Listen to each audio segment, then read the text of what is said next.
I'd like to call the California Transportation Commission of October 8th to order. Roll call, please. Commissioner Alvarado? Yes. Commissioner Orsini? Here. Commissioner Burke? Commissioner Dunn? Present. Commissioner Art? Here. Commissioner Cromer? Commissioner Gardino? Commissioner Inman? Here. Commissioner Tavoloni? Here. Chair Gilmedi? Present.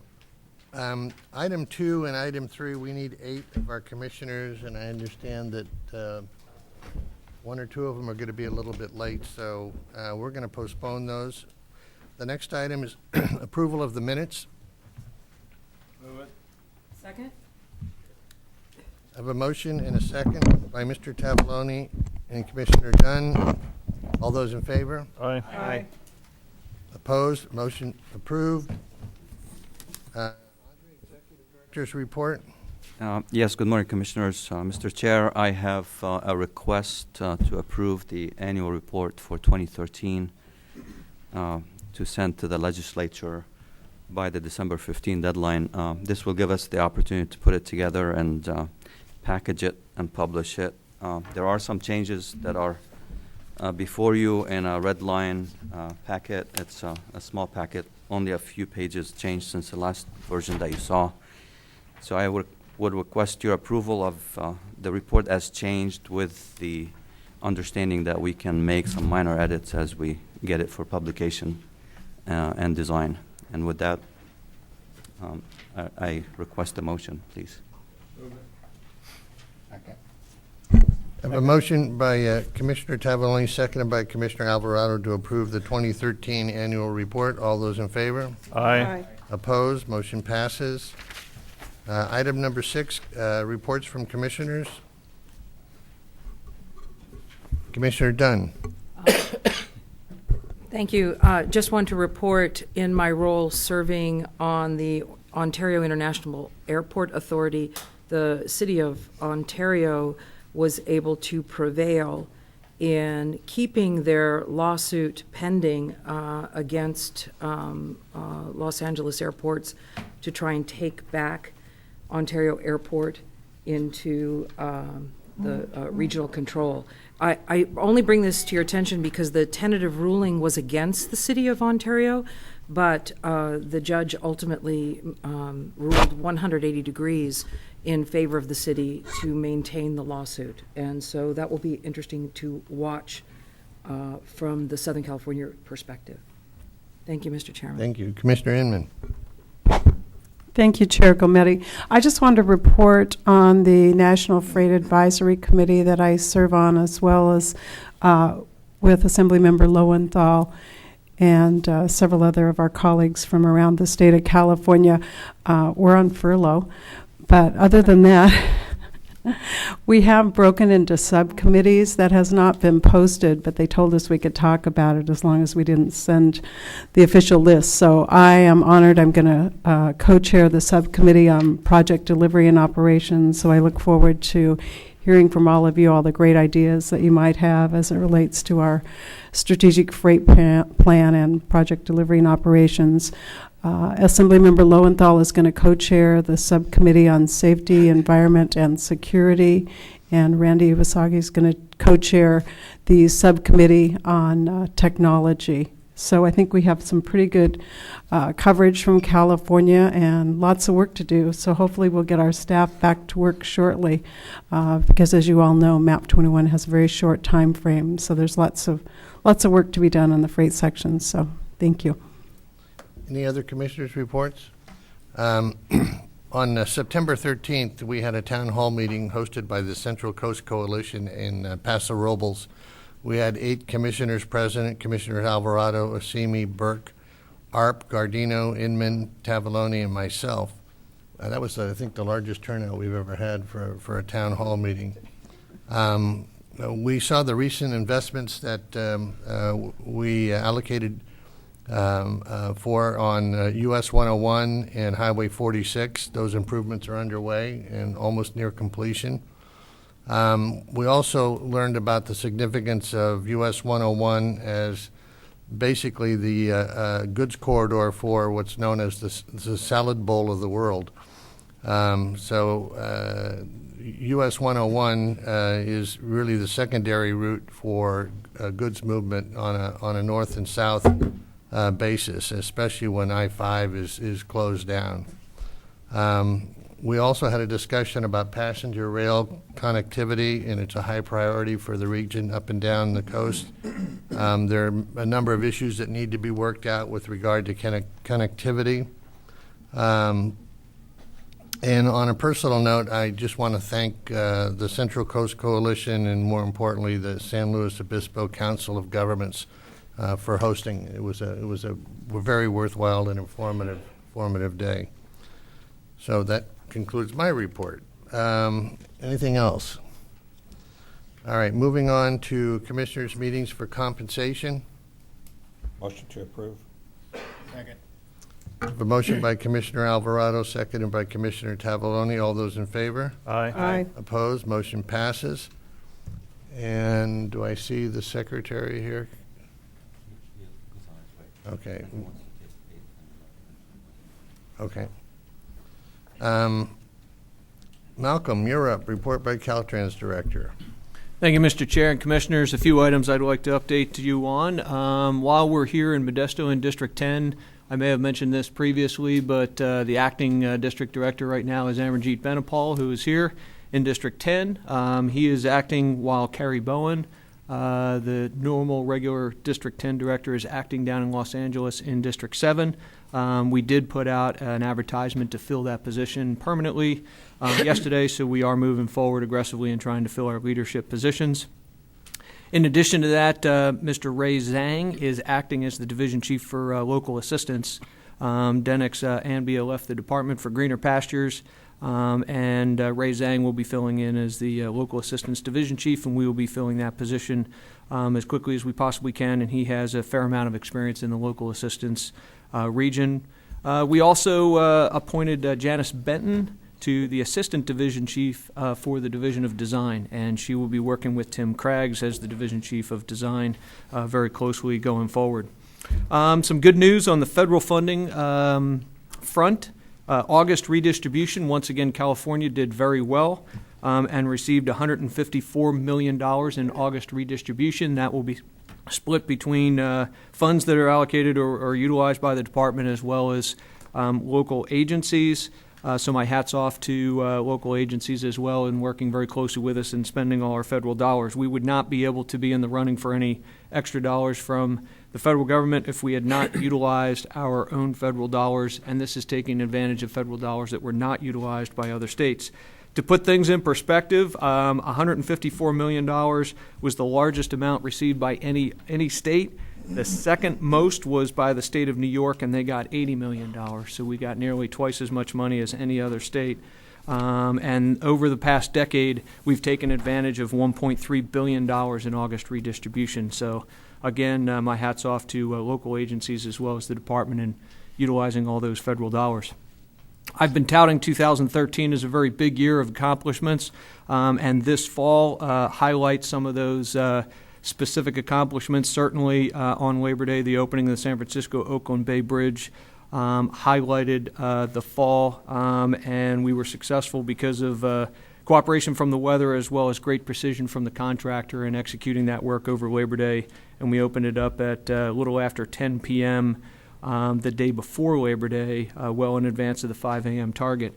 Just prior to that, we celebrated the opening down in San Bernardino County with Sandbag, the opening of the Colton Crossing, significant improvement along a rail-by-rail grade separation for regional, statewide, as well as national significance. Over 100 trains navigated that crossing for over 100 years, and now relieving that bottleneck.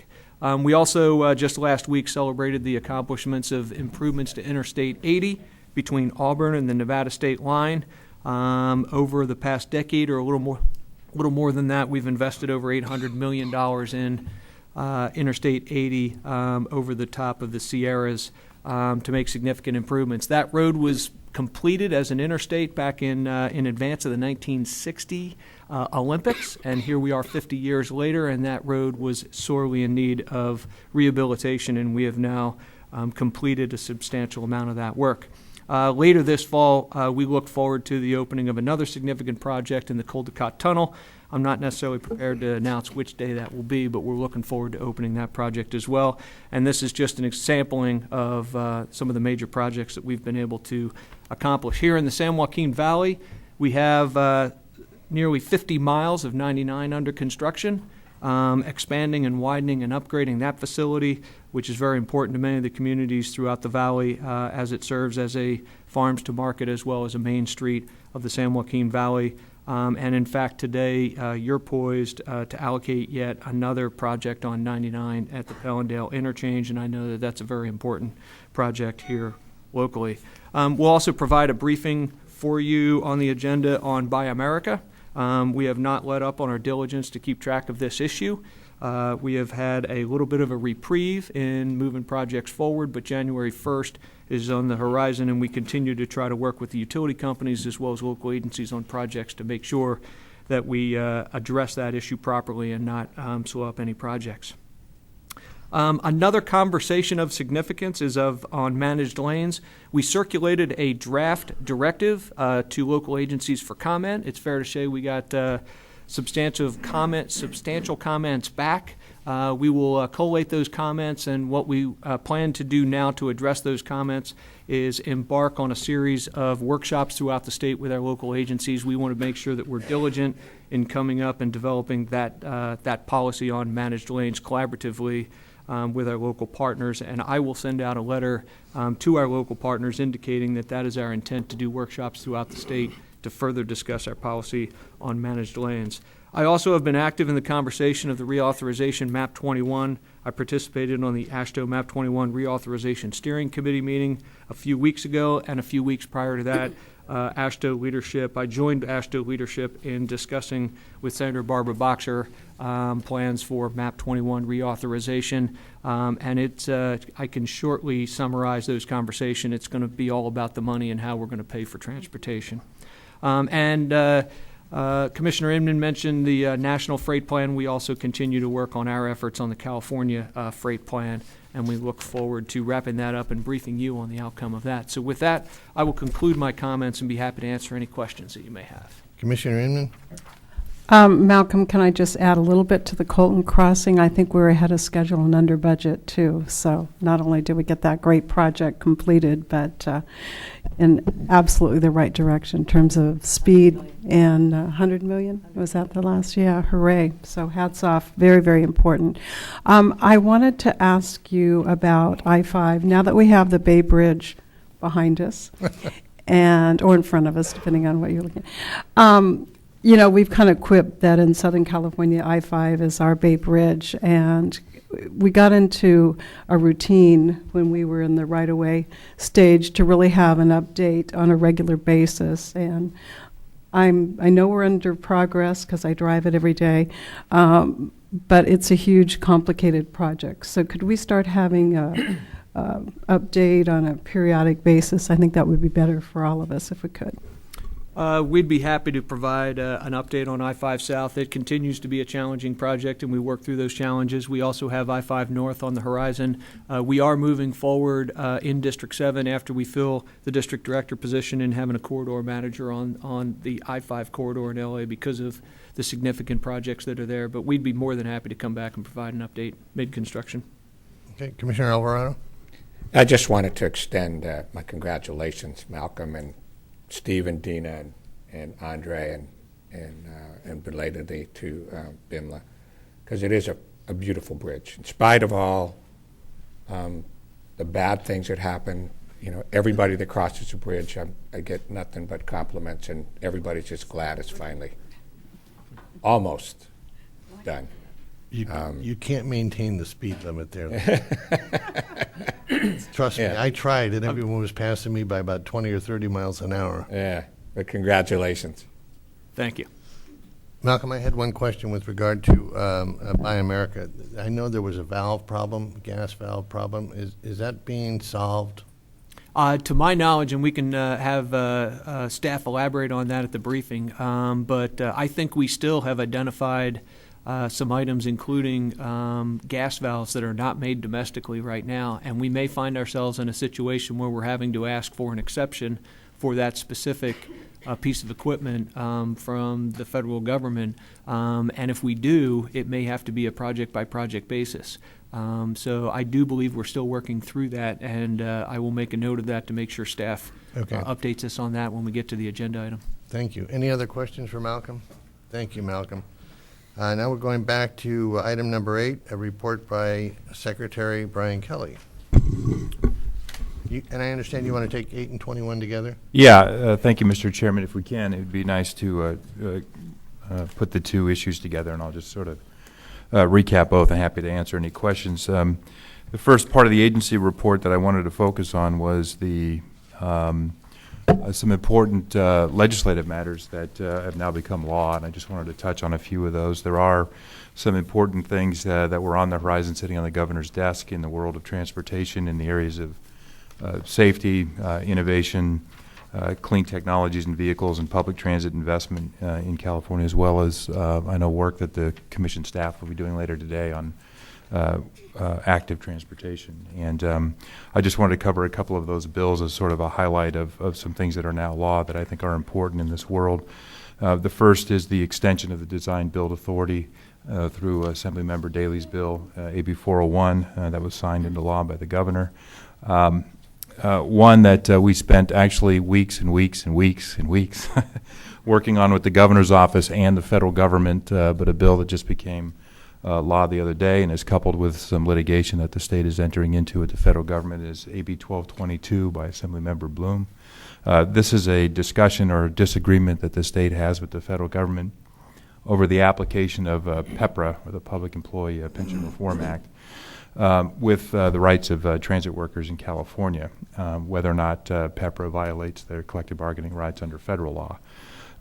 The threat from the federal government during this conversation over the last several weeks was a threat to hold up really billions of dollars in transit grants. And we've worked out a bit of an agreement where the issue over the application of PEPRA can be litigated through the court system, but while that is working its way through, our expectation is that grants will continue to flow to the state of California. I think the first year estimate was around $1.6 billion, and over the couple of years, as much as $3.5 or $4 billion. So, signing that legislation was an important development, and we will be monitoring and working closely with the federal government in the days and weeks ahead on that. A couple of other ones I just wanted to point out because they are examples of new or fairly innovative ways that we're finding revenue for transit. One is SB 142 by Senator DeSaulnay, which is a authorization for local assessments for public transit projects, was signed into law, as is Senator Correa's SB 694, which allows the use of outdoor advertising revenues at stations to help, at public transit stations and rail stations, to help fund the construction and improvements to those stations. So there's a couple of examples there. And then the last one I just want to point out was SB 99, which was a budget matter and work that our agency spent a lot of time on sort of reallocating and repackaging the state's active transportation program. In years past, we've had 4 or 5 separate small accounts for bicycle and pedestrian facilities. They're all administered under 4 different processes and a couple of different agencies. And the active transportation program that we put together consolidated those into one Uber account, if you will, and allows some federal dollars to be put into that effort too. And we put a lot of responsibility on the commission to implement that program and make it a viable part of our transportation system. And so we're very pleased that that was signed into law. And I know that my colleague and undersecretary from the agency, Brian Annis, is here, and I got to acknowledge him because he did really all the work on putting that package together. So Brian, thank you very much and congratulations. So that's a couple, Mr. Chairman, of bills that are now law and affect this world this transportation sector in a positive way, and we're pleased about those. The other thing that I'll take the opportunity to report on now is where we are in the CTIP process, which is our work group looking at putting together an investment package and making necessary reforms to our transportation sector going forward. Staff is working mightily on our draft document that we're going to bring back to the working group this week that will outline our vision over the next 10 years or so for transportation. The words that I'm using to describe it are preservation, integration, innovation, and reform. I think these are all important parts of what we need to be doing going forward. Of course, on the preservation side, we have a highway system that can certainly use more investment in terms of making sure that it is operationally sound, safe for the motoring public, and will last for years and years, as we expect, as we know we'll need it to do. Also, preservation of local streets and roads that are also generally not in the best condition from a statewide index, and for those purposes, we'll be looking at trying to provide additional tools for the locals to focus investment in that area. In the innovation area, we're looking, it's the development of things that will help us meet both our mobility and our air quality objectives going forward. So for us, it's the use of cleaner technologies in our transportation system. We're working hard on putting together a rail modernization program that would include not just the beginning of high-speed rail, but how it is integrated and works with existing regional and local rail providers to have a seamless and clean system and provide a viable option for travel for Californians. And there's an awful lot we need to do on the integration side. We need to integrate state objectives and state needs with those of the locals. Obviously, it seems to me one general observation I would make is that in the transportation sector, it feels like there's local money and local projects, and there's state money and there's state projects, but this all has to be invested in a way where it's one system. And so we'll be coming forward with some recommendations that we hope will further integration on that system. And then finally, is on the reform side, there's many things that we're looking at in the reform area. Some are statutory, some may be constitutional even. And then, of course, Malcolm and I are working closely together on an external review of the department, on operations of the department. We're working with Senator DeSaulnay on how the department can report things publicly to the public about its performance measures and how it's doing in certain areas. And in fact, I meet with Senator DeSaulnay later this afternoon on that topic. So. No shortage of challenges. My sense of it is that we'll be making some short-term recommendations and then also suggesting areas that are going to require a longer-term look. We're hopeful to come forward with that very soon. So. Great, thank you, Brian. Any questions of Secretary Kelly? Thank you very much. Thank you. Andre, you had one item you wanted to bring to our attention. Yes, thank you, Mr. Chair. Commissioners, at the last meeting, I introduced our two new promotions on staff. One of them was not at the meeting, so I wanted to take this opportunity to recognize Carrie Purvahidi, who's now the deputy in charge of the planning area for the commission. And right next to her, as you know, Laurel Jansen will be engaged in the programming end at the commission. Welcome. Thank you. Thank you. Item number 10, our comedy show's not here yet. I understand he may be late. Vince? Vince. He's running late. I don't know how late, but. All right, so you'll have to wait for that. The next item is a welcome to the region, Carlos Yamson.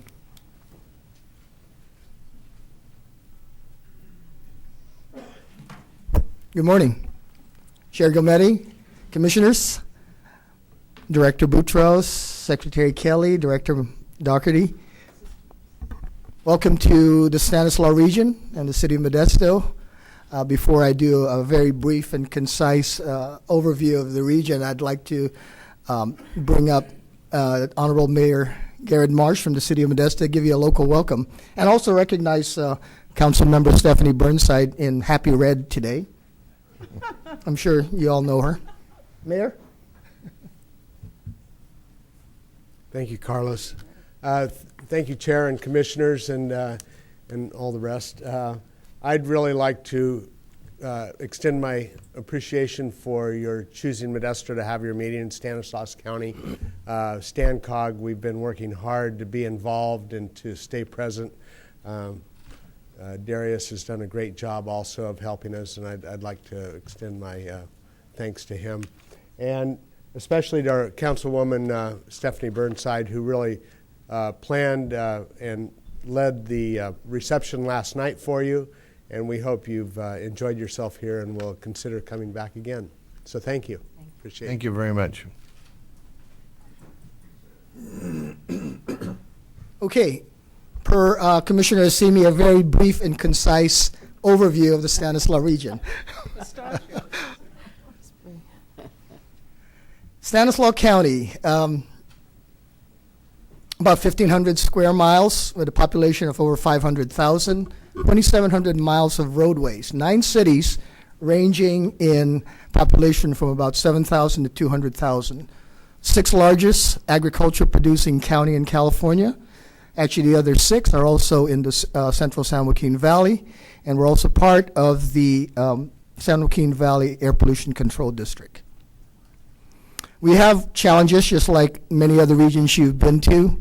Jobs housing imbalance, really more housing than jobs than we need, which produces some air quality issues, basically regional conformity for ozone and particulate matter. We found out very recently, although we've been aware of it, water availability is an item that we probably have to start addressing as we try to address sustainable community strategies related to Senate Bill 375. And if you haven't heard it enough, the lack of funding for transportation infrastructure projects. We are not a measure county, although we have gone for it twice in 2006 and 2008. Very close, but not enough. On behalf of the StanCog Policy Board, I believe we are really considering looking at that again. Along with our challenges, we also have a lot of strengths and opportunities. We have strong regional collaboration with all stakeholders, the state, federal, and local partners. We're very good in obligating transportation funding. For the last 2 years, we've over-obligated 100% of our federal funding, and we continue our state partnership. I really like this picture because it shows really the regional collaboration, and I'd like to highlight to actually Commissioner Asimi that when people are shoveling dirt like this, I'm actually not that short. Very briefly, going over some of our projects, I think I want to highlight really as the red line through 99 goes through here, this is highlighting $91 million of shop project that rehabilitated 99 in its entirety from San Joaquin to Merced County. So thank you to Caltrans and the Commission for that. Very briefly going to some projects that are built, actually, State Route 132 East widening, which is a state highway and also a local street, completed in 2009. The Whitmore Interchange, completed in 2010 with STIP funding, very important project for the city of Ceres. The Kiernan Avenue widening State Route 219 in Stanislaus County from 2 to 4 lanes. The Phase 1 was completed in 2010. Phase 2 is scheduled to be completed in 2014. We also have some intermodal projects based on Prop 1B funding, City of Modesto Bus Maintenance Facility, and also the City of Turlock Transit Center. These are really good projects and shows that we really put a lot of stock in intermodalism in the region. Projects that are under construction, if you're coming from the north, I'm sure you passed by some of the construction that's going on. The Kiernan Avenue Interchange, funded by with funding from Prop 1B savings of $37 million, scheduled to be opened to the public in 2015. These are projects coming up that are either being planned. This is the State Route 132 West Freeway Expressway Phase 1, which is a new 2-lane facility meant to replace the existing State Route 132, which is Mays Boulevard through Modesto. This is a 5-mile section of roadway. A very challenging project. Just a little bit of trivia. The right-of-way that you see there has actually been purchased since the 1950s. So it's been a struggle for us. And as, if you can imagine, doing very good planning in the early 60s, we probably could have done a real good project. And now we're forced to really fit an interchange type project in a very urbanized area. So along with the challenges, I believe with the cooperation with the state and our local partners, we can really start to build a good east-west corridor to provide connectivity between 99, I-5, and Bay Area and beyond.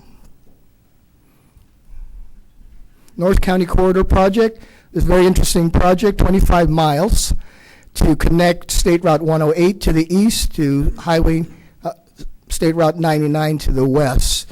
Actually, the western part of this segment is actually the 219 widening project that we're doing with a potential new alignment. You can see several alignments there between McHenry Avenue, which is also State Route 108, and State Route 108, 120 east of Oakdale.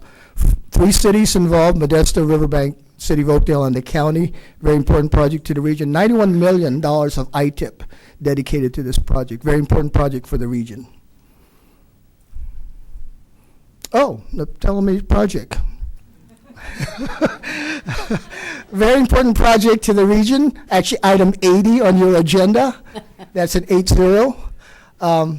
We appreciate all the work that I think the locals have done, Caltrans, and we appreciate the time the commission has put up listening actually to me for the past year, coming up here and almost annoying you, but appreciate you being here in Modesto.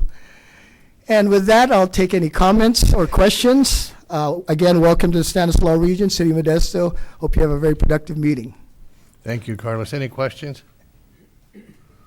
Thank you. Great presentation. Thank you. Thank you. Commissioner Gardino's joining us. So, Stephen, I think we can go back to items 2 and 3.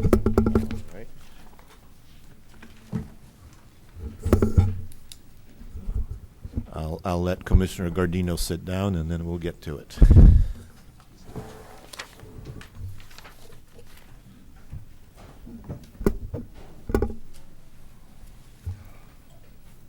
As Commissioners, item number 2 is a appearance. Under eminent domain law, a property owner whose property is under condemnation consideration has the right to appear before the commission to question 3 and only 3 issues. Number 1, whether public interest and necessity require the proposed project. 2, whether the proposed project is planned and located in a manner that is most compatible with the greatest public good and least private injury. And 3, whether the property to be condemned is necessary for the proposed project. The commission neither determines the amount of compensation for the property rights to be acquired, nor deals with any other issue than the 3 just stated. Government Code Section 7267.2 requires the department to make an offer to purchase the property rights needed. The department has made the required offer. The department's property condemnation process includes review panel meetings to try to settle outstanding issues to which the property owner is invited. These meetings have been held. Code of Civil Procedure Section 1245.240 specifies 8 affirmative votes for commission approval of a resolution of necessity. The commission scheduled an appearance at the request of property owner Makram Hanna. The property in question consists of 40.725 acres zoned for light industrial use and is currently vacant land. The property is impacted by a $98 million new 4-lane freeway construction project on State Route 11 in San Diego County. The department needs 0.5 acres in fee, 2.3 acres in underlying fee from an existing road easement, 1.4 acres in various access utility road and drainage easements, and 0.97 acres in slope easement to construct a new freeway.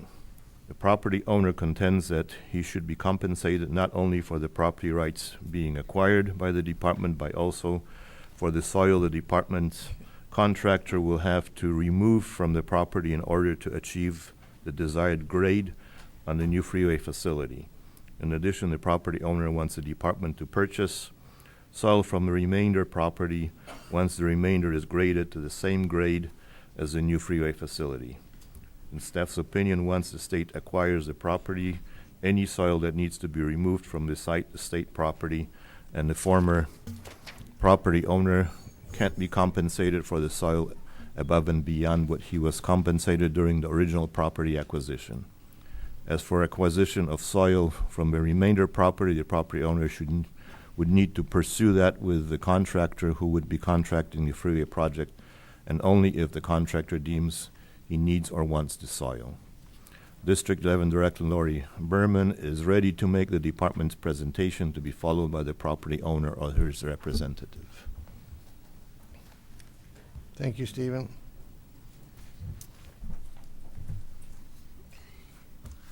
Good morning, Commissioners. I'm Lori Berman. I'm the District 11 Director.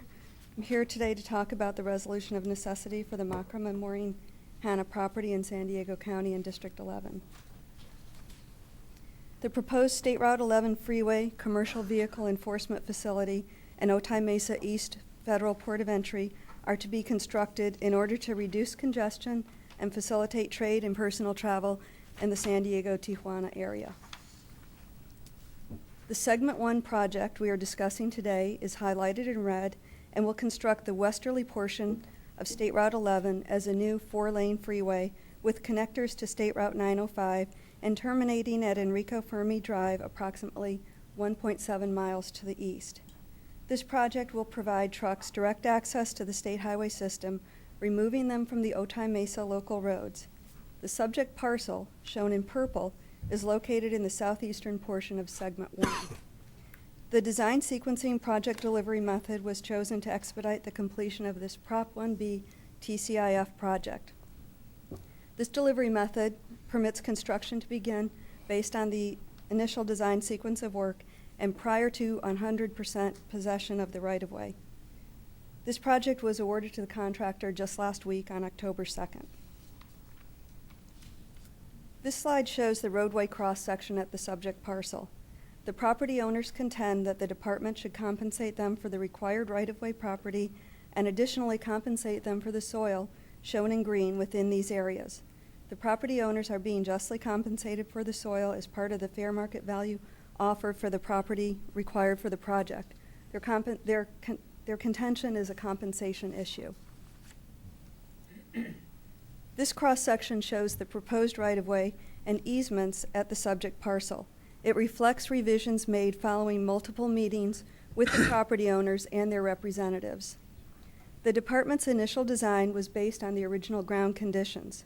Subsequent to receiving the property owner's conceptual development plan, and as a result of multiple meetings with the property owners and their representatives, the department reduced the fee acquisition areas from 3.64 acres to 2.75 acres and accommodated the property owner by providing revocable drainage, slope, and access easements in lieu of a portion of the fee.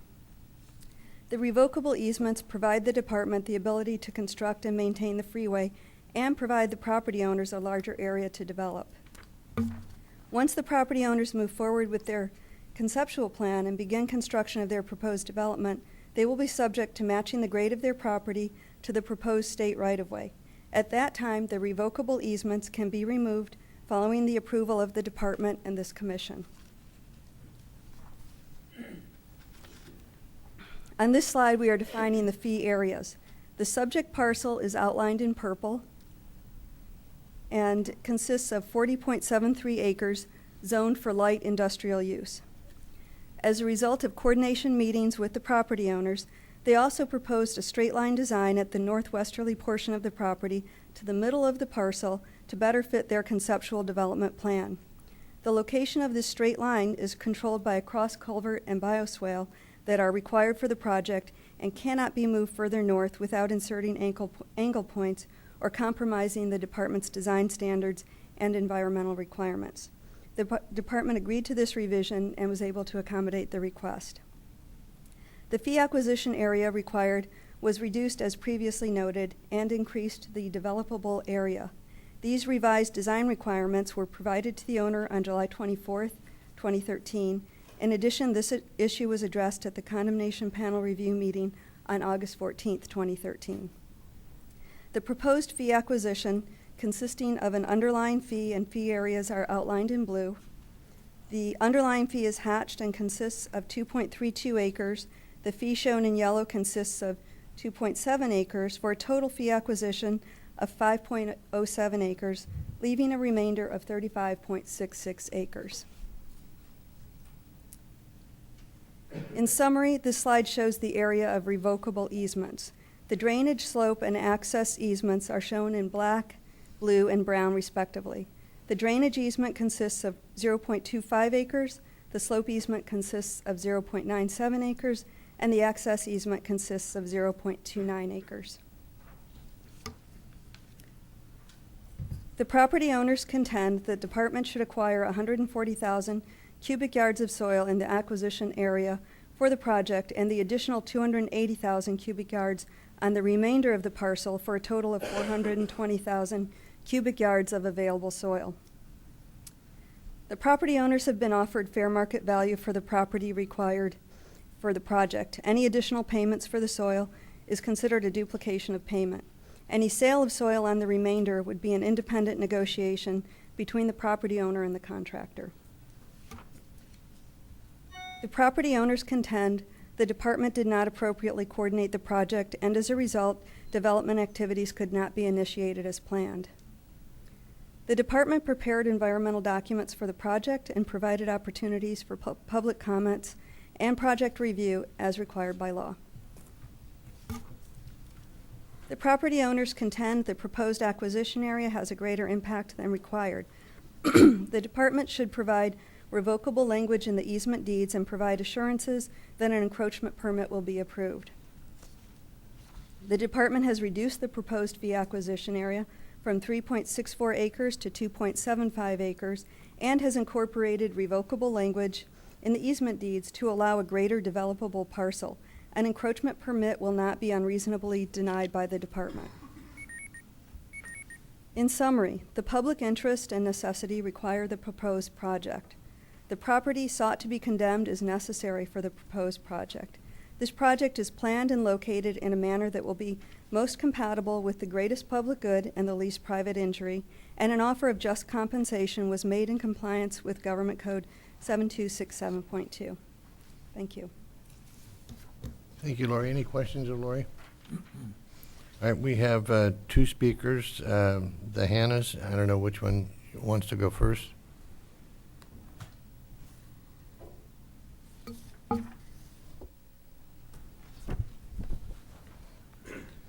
Good morning, Mr. Chairman. Good morning, Commissioners and Director Butros. First of all, I'm very excited about Route SR 11. We like it. It enhances our development, enhances the trade in the region. But as a taxpayer, I'm also concerned about where my taxes go. Especially as a developer, I make sure that every inch of my land is taken care of and designed properly. And same thing should be with the state and a big agency like Caltrans. Ms. Berman just indicated to you that the issue here is compensation issue, which is not, and they build all their argument about compensation issue. And the issue here for me is not a compensation issue. The issue is smart planning and cooperating with local developers, local landowner to build a good project and to also give us the least injury. Okay, this parcel have a major issue that the panel addressed in their recommendation. It has two big mound of dirt that needs to, and the rest is downhill. So that, in order to build anything on that piece of land, we need to take that dirt to balance the site. And as I mentioned, in my argument here, there's two ways to do it. One way is let Caltrans let us have the dirt, balance our site, don't lose nettable, buildable area, and we don't want any money, nothing. The other option is Caltrans mentioned with documentations, with emails, that they must need 147,000 cubic yard of dirt for that portion 2 of the freeway to be built. Well, I went to my engineer and I said, okay, well, we have a problem here. If they want that dirt, what are we going to do? He said, if they take that dirt, you have to drop your site, and you're going to end up with another 280,000 yards of dirt that you either need to get rid of, pay somebody to come and take it, and on top of this, you're going to lose a lot of net area because all the downslopes that you're going to end up with that would take a parcel of your parcel. So any way you look at it, that dirt issue is an issue that needs to be solved with the engineer. At the panel meeting, they told us, you want straight line here, we give you a straight line. And I said, but that straight line, we proposed 100-foot a straight line. You made it 129 feet straight line. That's about 30% increase. They said, take it or leave it. The engineer come up, and I said, give me justification, show me grading. This is what they show us. An exhibit after exhibit that doesn't have any design criteria, any slope study, any drainage study, nothing. Up to date, we have not find from them what's their justification to put a big thumb in the middle of the land, and they call it drainage. How much natural flow coming from the north to our land? Not that much to justify taking all this and call it a drainage pond. The drainage pond also could be put in their right of way. Why do you put it in my right of way? Or why do you put it in my land? They had enough area to the east to put their drainage area. Another issue, they had a big block of land to the east and say, we need this because in the event Enrique Fermi is going to be widened, the county requested it. Mr. Webster said, indeed, the county requested. In the panel review meeting, we reached to the county. We got emails from the county. They say that they have, I could read you the email. They say they have not, they don't know, they're not aware of anybody that requested that. And therefore, we CC'd everybody, and therefore, they reduced the amount of take. The area where the highway is going to build is a short 138,000 cubic yard. That's according to their engineers. Their engineers also communicate with emails, with statement like this. I have emails. I'm begging you to let us have some time to negotiate with the local district to come to an agreement, and we're almost there, to come to an agreement that would just help me have the least amount of injury and to my land, and we don't get into big legal battle. I have a lot of, if they said they refused to sell dirt, I have emails from their agents about negotiating buying part of that dirt But the rest, because they were afraid to lose the dirt in the slope easement area and afraid that I would go first and harvest that dirt to balance my site. All I need here is to balance my site, and I don't want to sell dirt to anybody. And any developer, especially Mr. Asimi here, understand that if you don't balance the site, you're at a major disadvantage. It's either you have to go out and buy dirt, and that would exceed probably 5 times the compensation that I have. Or you have to build a project that it's not consistent with the neighboring. This is industrial piece. I can have a high approach, I can have low approach for truck approach. So it has to be either balanced or we have to drop it. And if you read my wording, it's right there. It's not really a matter of compensation. And I'm pleading with you to help me out here to negotiate with the local district. And we can negotiate. We're very flexible to see how we could solve that problem with the dirt.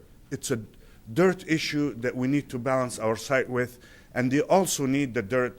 So if they're gonna take the dirt, what we're gonna do with the rest of the project?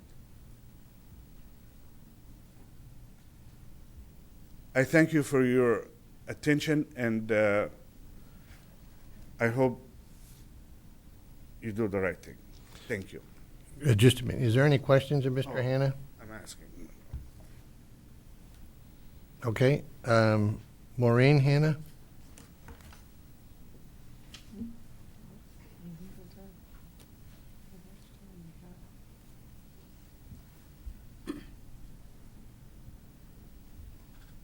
Good morning, ladies and gentlemen, and thank you first for the chance to be heard here.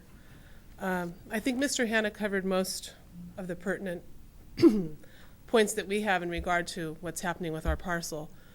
One of the things that I did want to touch on that is in the writing that you should have been in receipt of is the fact that there's a page that's attached to the document there that has a report dated September 10th or 11th, I believe, stating that we'd received an offer of compensation, and we have not received anything of the sort. And that is rather concerning to me, because under the code section it is required that a just offer of compensation be made, and we have not received that. So that's a great area of concern as far as we're concerned.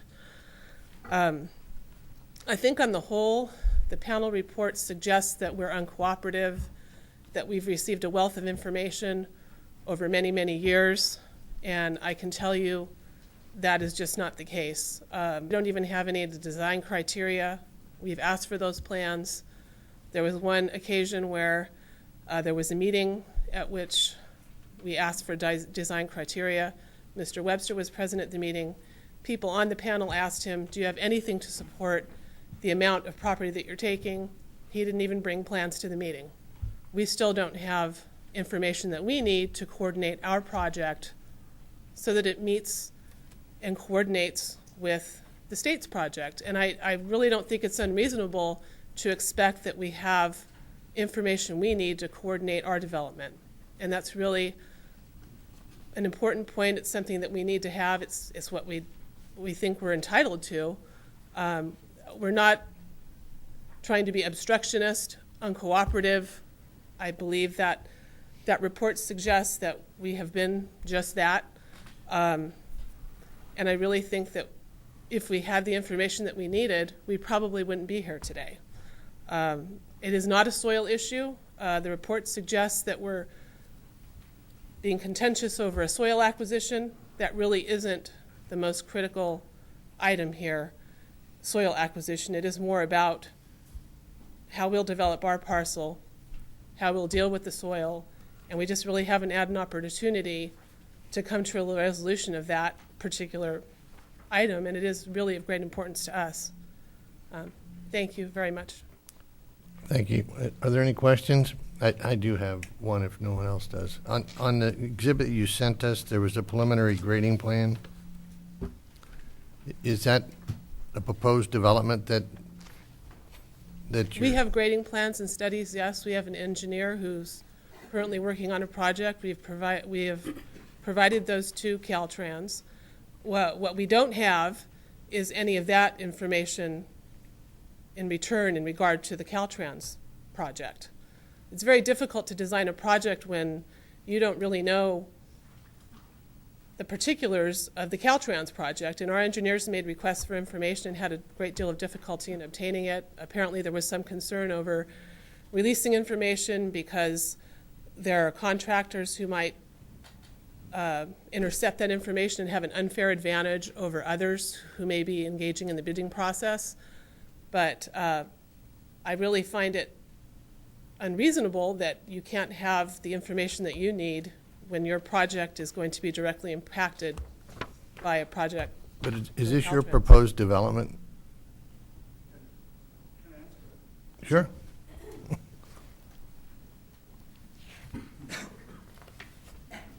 This is our proposed development and outline, the right-of-way take as our engineer calculated. So we did exactly what Caltrans do. We did grading studies. We did drainage studies. We know exactly how much water is coming to our land. We also know that it doesn't just justify taking the big drainage easement from our studies, but we also need to see Caltrans studies. How do you base that? When you tell me you want a straight line, we proposed a straight line of 800 feet, which is more sufficient to build the freeway and more. The freeway is 3 feet below our parcels. Major amount of dirt needs to be removed out of that area in order to build the, and all that dirt is going to be, Caltrans see that as saving a major amount of money by harvesting that dirt from that area. This is our proposal to Caltrans right-of-way take, which is a little bit less than what Caltrans take. But again, this is not our issue here. It's not. We're not here for compensations. We're here. I hear. Has this been presented to Caltrans? Yes, sir. And what was their reaction to your plan? Well, the reaction is in the panel review, and I hope they have recorded that. I hope they have it. Mr. Doffenbach stood in front of me and mentioned, it said, this is it. This is what we have here. Take it or leave it. You want this? Fine. You don't want it? We'll go back to the jagged line that you want. Another thing, he also asked Mr. Webster if he brought any design with him. Mr. Webster said no. So how could you convince me that what you take is the right amount if you're not showing it to me in design and studies? Was your preliminary grading plan a balanced grading plan? We had 8 different ones, but 2 with Caltrans, after we know their issue or their, what they call a preliminary issue, what we did 2. We did a balance which asks if they allow us to take our dirt and balance the site, we show them that. I have it. And also this one, which would result in them taking the dirt and us end up have to drop the site 20 feet, and we would have an excess of 240 more cubic yard of dirt that we have to get rid of. Not only that we have to get rid of, it would also create major slopes that our nettable area would be a lot. What you're saying is if you balanced your site, you'd have less buildable area, Yes, sir. but you wouldn't have to, so you're trying to maximize the net area, net buildable area by either. Balancing my site. Yeah. Yes. Commissioner Simi?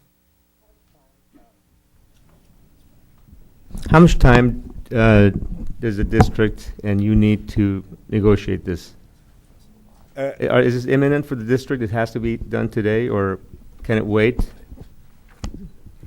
They had plenty of time. They had plenty of time. We met with them July 11 of 2012 on the site.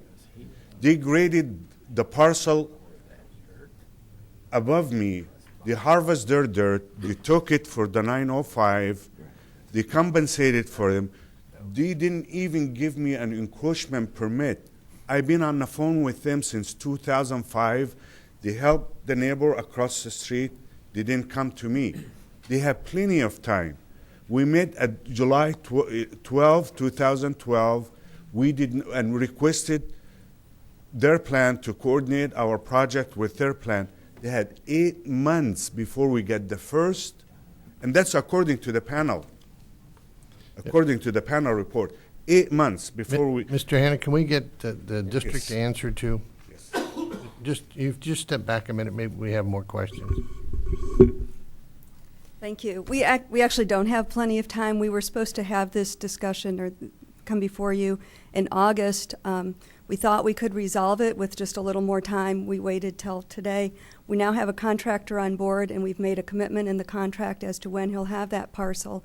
So continuing to December means that we'll be on, that'll be a problem for the district. We have been coordinating with Mr. Hanna and his engineer for several months since May. We thought at the second level review that we had resolved all of these issues that he had brought up. We felt that, you know, he didn't want the angle points. We were able to straighten it out. We do need that. We do need the property that we've had. We feel that we've come up with a much better design as a result of our coordination with Mr. Hanna and his engineer. Any questions of Lori? Commissioner Arp? The information that they asked you to provide so that they could try to make plans, did you not provide it to them, or? We provided the hard copy design that we had. Well, before we get to final design, before the contract goes out to bid, we're very careful about submitting or releasing electronic files. And so we worked with the county so that when developers came in with a development plan, that then people would get to see it, because we obviously don't want contractors to see the plans before they go out to bid. Could I respond to that? Sure. That's absolutely a non-true statement that Ms. Berman just put in front of you. We don't have drainage study to substantiate what she just said.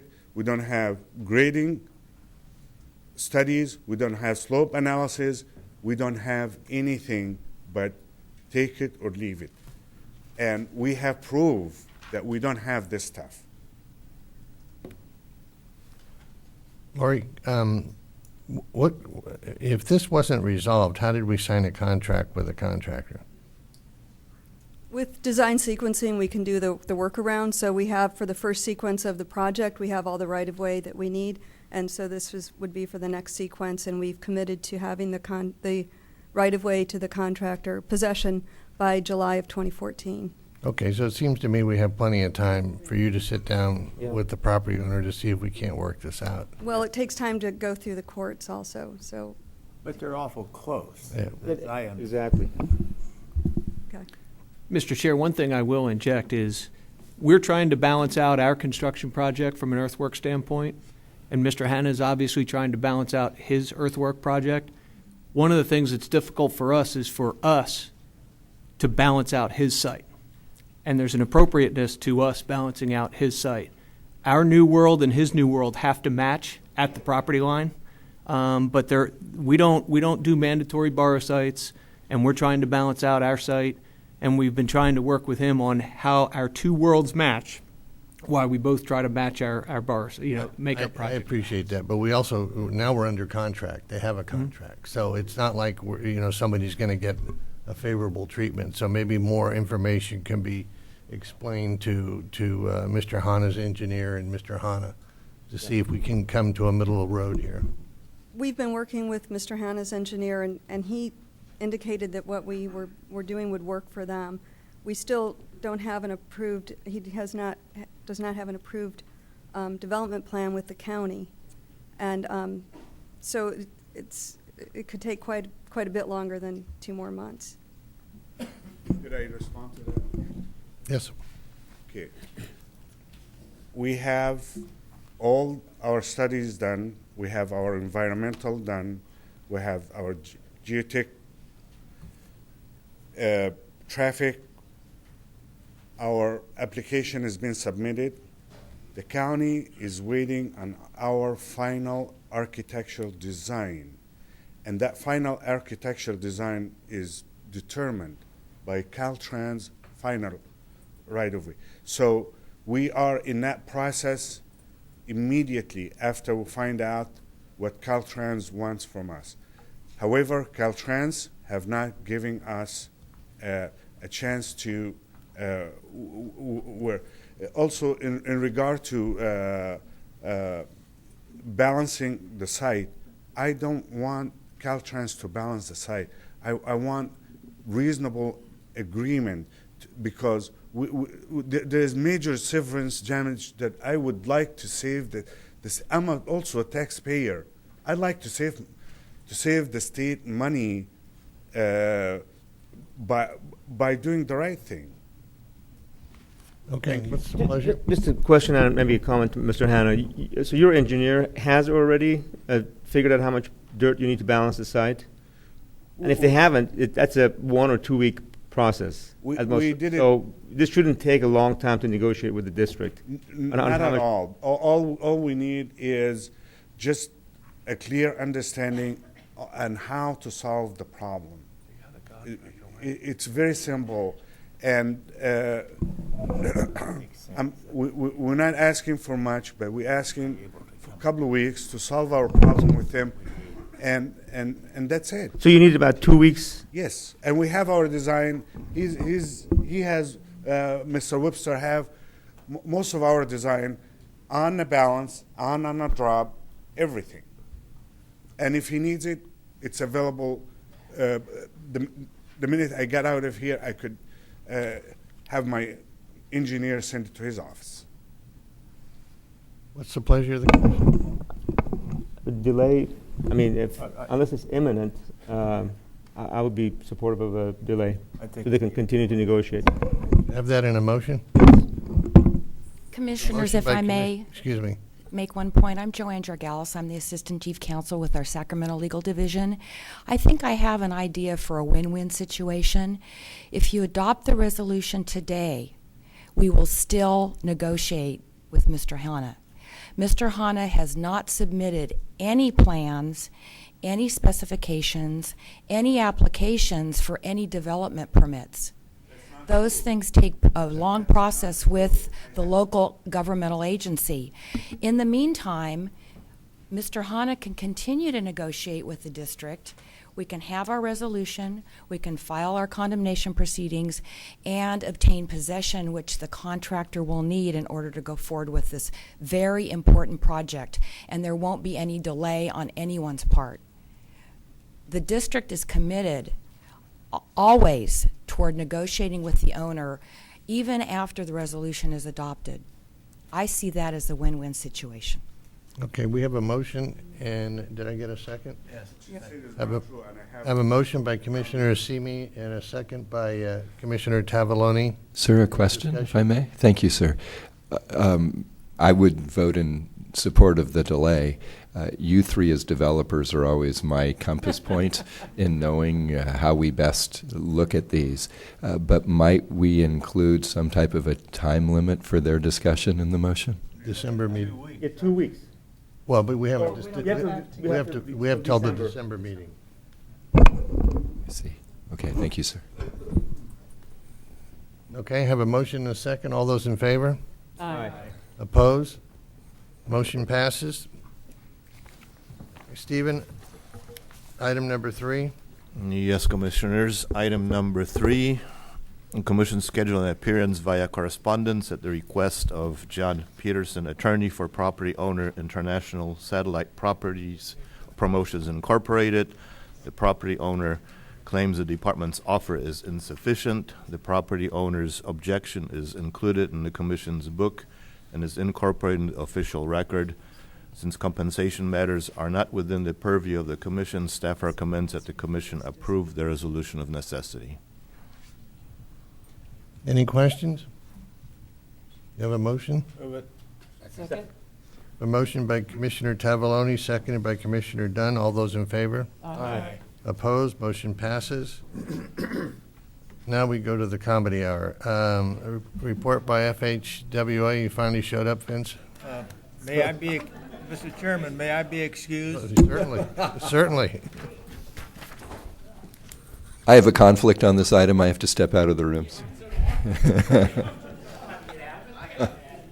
For the I thought you were on furlough. For the record, I think this is terribly disrespectful of our federal representative, who apparently is not on furlough today. So Thank I'm you. very grateful for your being here, Mr. Mamano. Consider all of the federal funding directed in certain areas of the state. All right? Only non-essential personnel are on furlough, and you are an essential. That's the story you're going to go with anyway. Good morning. I was actually in a fender bender coming in. I get hit from behind at a stoplight, but I'm okay. Thanks for asking. It's a sad state of affairs. How do you feel, by the way, just normally? Well, normally I'm not okay, but actually hit me right in the spot. Back's a little more straight now, so I'm feeling a lot better. Is your attorney on this already? That's it. We're good. Thank you. We're good. So actually, Federal Highway is not furloughed, and one of the that reason is because we're operated under the Highway Trust Fund, so we're not out of the general fund. But most of the other federal agencies out of the Department of Transportation are under furlough. It's Federal Highway Administration, Federal Motor Carrier Safety Administration, and St. Lawrence Seaway something. Which is a little 150-person agency out of the DOT. How that affects the state, because of MAP 21, we have our authorization to our contract authority to move forward. What we're looking at is how we do under a lapse in appropriations, how we do our obligation limitation. So contract authority is MAP 21. Tells you this much. We have a yearly appropriation that limits the amount of money that we can spend under MAP 21. So right now, under a lapse in appropriations, Federal Highway in our headquarters is determining that money, and that should be coming out here shortly, and we'll notify you when that happens. So that's where I'm at. So Federal Highway Administration, entire Federal Highway Administration is not under furlough. Couple congratulations I'd like to share if I can. We obligated in this state over $3 billion of the federal funds, so all of the obligation was completed in time by the end of September. So that's something that I think everybody in this room knows what goes into doing that, and I think it's something that you should continue to be impressed with yourselves by being able to do. It's quite a challenge to try and bring all those number of projects, all the different type of fundings, all together at the end of the year. And I know Norma's shop and the finance crew is pulling. They're down to my amount of hair that they have by the end of it. I don't know how they grow it back, but I could see them pulling them out. They were sweating pretty heavy because there's a lot that goes into that. I know Fardad is one that I think everybody should go up and congratulate him on the effort. I know Stephen Keck was highly involved in that too, and the local programs unit too. So there's a lot that went into that, and we appreciate all the effort that goes into that and making that work. Don't think I've had the opportunity to congratulate you on opening the San Francisco Oakland Bay Bridge. I think that was a great move. We appreciated, as the Federal Highway Administration, appreciated all the options, all the things that you weighed in making that decision. I know there was a lot that went into that, and I think that the safety of the traveling public prevailed, and I think that was a good move for the TB-POC and the decisions that they made. So I think that was great. Couple other things. Buy America. I usually get all my talking points from listening to Brian and Malcolm, and I didn't get a chance to listen to them. So if you hit Buy America, sorry about that, Brian. Item 20. Huh? So Buy America ends, the flexibility that we have in that ends on December 31st. There's been some confusion, I think, with Federal Transit Administration. People are saying that how come this affected Federal Highway and it didn't affect Federal Transit Administration? And again, just a quick and dirty on the change in Buy America for everybody in the room. If I'm building a table, my environmental document covers the table, but I might have a contract just for the top, separate contracts for the legs, and separate contracts for the foot. If I'm going to use federal funds on the top, previously, if I was just using federal funds on the top, I could build the legs and the feet without Buy America and only have the Buy America on the tabletop. But now, under MAP 21, even though the environmental document covers everything, the tabletop is the only thing you're using federal funds on. Every piece of that table in every one of those contracts has to be covered, has to follow the Buy America requirements. So that's what the MAP 21 law said.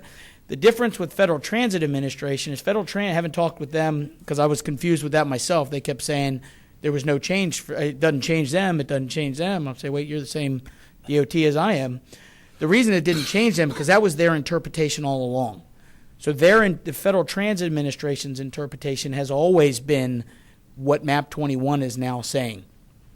Now, I think they weren't quite enforcing it as tightly as they will be now.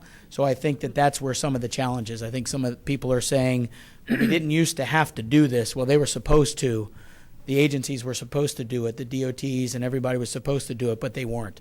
So now there's a lot more eyes on it. So that's the difference in that. I know that the utility companies in Southern California were out throughout the state had sent a letter to the secretary requesting more time to do this, saying that there hasn't been any effort to teach them how to do this. I guess I'd like to applaud Caltrans and their effort that's gone into that. I mean, Caltrans and my office have sat down with a lot of these utility companies and gone through parts lists. Buy America is not a new thing. So I think there's a lot of opportunity out there. The state's been working with all the utilities. It was made very clear by Victor Mendez, our administrator, at the WASHTO conference, and Malcolm was there at the CEO roundtable. Victor stated that there will be no extension past December 31st from the DOT. So he was pretty much saying that isn't going to happen. Legislation's a different story. If some other legislation comes in and tells us to do that, then we don't have a choice in it. But the Department of Transportation as a whole has made the decision that the flexibility that we're going to introduce is going to end on December 31st. So that's coming. So we want to make sure everybody is very aware and not counting on us to say, hey, all right, okay, we were just kidding. We're going to extend it another 6 months or 8 months or a year or 2 years. I would not count on that. It was made pretty clear. So unless something comes in and changes the secretary's mind, I'd be very surprised if that changed. I think that's all I have. Do you have any questions for me? Any questions? Commissioner Inman? Do you want a Buy America question now, or do you want to hold for item 20? No, go. While you have them, you might as I well. might not be here in item 20. Based on the way you were treating me, I might be leaving by 19. No, we really love you. I feel the love. Joe, I feel the love. Thank you. Vince, I'm from the OC. Question for you. In regards to the training, the letter, I think, was dated September 17th, and although our Caltrans has really put a full court press on this, our utility partners were asking for more training. So is that happening from your perspective? I'm not sure if that's Caltrans' role to train, or if it would be more of Caltrans as the administering agency of the federal dollars is responsible for enforcing the requirements of the federal dollars. So that would be something that we would work with Caltrans to help do. They're looking for guidance. There's a lot of guidance on the Federal Highway website. Caltrans has a lot of guidance out there. So I don't know that we've had any right now. We don't have any additional training right now. It's something we can talk with Caltrans to see if we can entertain doing something like that. I'm not sure you're going to get much more value out of a separate training than they're getting right now. But we can work together to see if we can come up with something like that. Okay. Well, your team member was at the regional CEO meeting, but there's much angst still in Southern California about this. So we've had a little breather, but I'm not sure we're totally out of the woods. So. Right. And like I said, I think there's a challenge. This didn't pass last week. It passed, a while ago, the MAP 21. So there's some challenge on that flexibility. So I understand why we have some angst as we get closer to December 31st, but I think that the flexibility at the end of December 31st is Okay, just so we've done absolutely everything that we can Yeah. collectively do, so we're not looking at each other at our December meeting thinking that we have to pull projects off because we haven't found the solutions. So my last question is about waivers. Have we applied? Are there some valves? There was a question earlier about gas valves. Have we applied for waivers, and where do they stand? we have no current waivers request out there because the Buy America grace period, we'll call it, for December 31st covered everything that needed to do that, and every project is a project by project. Waivers are on a project by project basis, and all the waivers that would have been requested during that time Aren't required? didn't need it because they were ended by December 31st. Now, I think Malcolm might add. Yeah, so you wanna add we more to wouldn't that? need waivers now, but we may identify projects, and we may be in the process of identifying process that would not have utility relocation agreements completed by December 31st, but may have these valves in play, and therefore we would, after December 31st, need to go to FHWA and do a separate waiver. And it's one thing to get ready for that, but I think we've already had initial conversations with FHWA, and I think FHWA is rightfully pushing back. Hey, before I tell you I'm going to sign a waiver like that, I want to make sure you've exhausted all opportunities to solve this within the bounds of Buy America. But I mean, we've had early conversations, and we're getting more detailed assessment of where that may come into play, and it would be individual project by project exemptions after January 1st. Well, except the waiver process, as I understand it, has some time certainty to it in terms of things that you all have to legally do. Minimum times, right? So it may be that we should be applying for some of those waivers where we know we won't have a solution, because we're going to be stuck with a 1-year delay or something if we get into a timing where there's no wiggle. And I guess I want to make it very clear also that there is no guarantee that a waiver is going to be approved either. Well, if you don't ask, for sure. Yeah, well, yeah, if you don't ask, for sure, you're not going to get it. But just want to make it clear that there's a lot that would be said that if this waiver is not granted, would this valve or pick this, whatever this thing you're asking a waiver for, would that either an alternative come up, or would that start being manufactured under the Buy America requirement? So there's a lot of debate that goes on to that, and even this extension that the DOT passed forward, there were a lot of people that were coming on saying don't pass that. So there was a lot that on both sides of that fence on that. So there's no guarantee any waiver is going to be passed. Commissioner Dunn? So Vince, are you hearing that the thousands of pieces of equipment that all the utilities had in their supply chain, they've been able to get manufactured in America? I mean, are you seriously? I really the only thing that I've really gathered, and I without having gone through all the research, the one thing that's come up to me that I've heard the most about is these valves, the gas valves. And primarily everything else, a lot of the argument was we've got to go back and be able to buzz manufactured in America or meet the Buy America requirements, and that's what a lot of utilities, how do we go back and find that out? And that was part of their challenge. But I'm not aware of any like 10 items that we just can't find in the United States. So the valves were the only thing that I understood. I'll defer to staff on the update as to whether or not they've identified anything in addition to that. Okay, but great. I'm only familiar with the valve too. And AASHTO is fine. They haven't come out of their chairs yet on. I can't speak to AASHTO. You got to talk to the AASHTO guy over there. AASHTO's expressed some concerns, but they're grateful that they've got the reprieve. But I think they're still other member states are just now figuring out what they avoided, but now it's looming on the horizon again. And that was our administrator made it very clear at WASHTO is the Western Association of State. It's a Western version of AASHTO, a sub piece of AASHTO. And Victor made it very clear in his opening remarks that it was California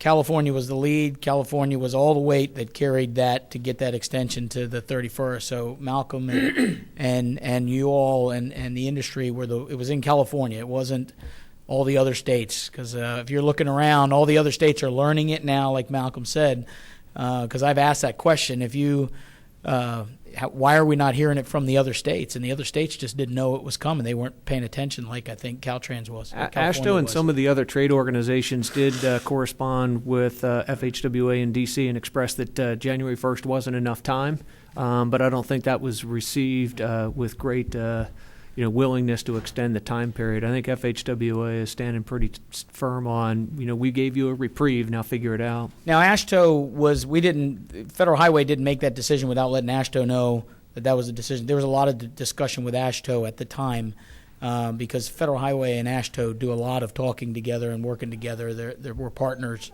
in transportation. So there was a lot of involvement by AASHTO. But the December 31st was and I know we're sort of into item 20, but it's sometimes you have to state the obvious. It's October. That's why I'm saying what I'm saying. I hear you. But, I mean, it's like, well, thanks very much. But the reality is, should we as a state be preparing to shut down projects? Or should we as a state be thinking about with our business, our private partners, how to go and re-chat with Victor Mendez? I mean, I'm not asking for you to answer that, but there's clearly Good, in 2 I months. Can't answer that one. Right. I'm not allowed to answer that one, but that's a fair question. You can't live in the moment on It's this. the discussion There's too that many you have to jobs make. at stake and money at risk and, re-ramping up projects after you shut them down because we don't have a gas valve. But I mean, I guess my October, only Vince. statement would be, I'm not disagreeing with you. Yeah. My only statement is that Victor made the statement that December 31st is the date. Don't count on any extension. So if people are doing other things from a lobbying side, trying to get other things to happen, I can't tell you to do that. I can't tell you to not do that. But what I can tell you is don't count on January 1 having any more flexibility than you than you have right now, because I don't think there's going to be more. Don't count on it. I can't promise anything, but don't count on it. Okay. Any other questions of Vince? All right. Thank you very Mr. Chair, if I could take the opportunity not to, at the risk of extending Vince's stick. He has high nothing risk. to say. Be on overtime. On behalf of Andre and I, as members of the Toll Bridge Program Oversight Committee, I want to take this opportunity to thank Vince, because FHWA played a very critical role in verifying certain technical answers that the department and its engineers and consultants were coming up with to ensure that those decisions were compatible with the safety of the motoring public. And FHWA played a very important role, and I wanted to take the opportunity to thank Vince for that. It was our You're pleasure. here. Thank you. Thank you. All right. We'll move on to item number 12, report by regional agencies. Adrienne Cardoso.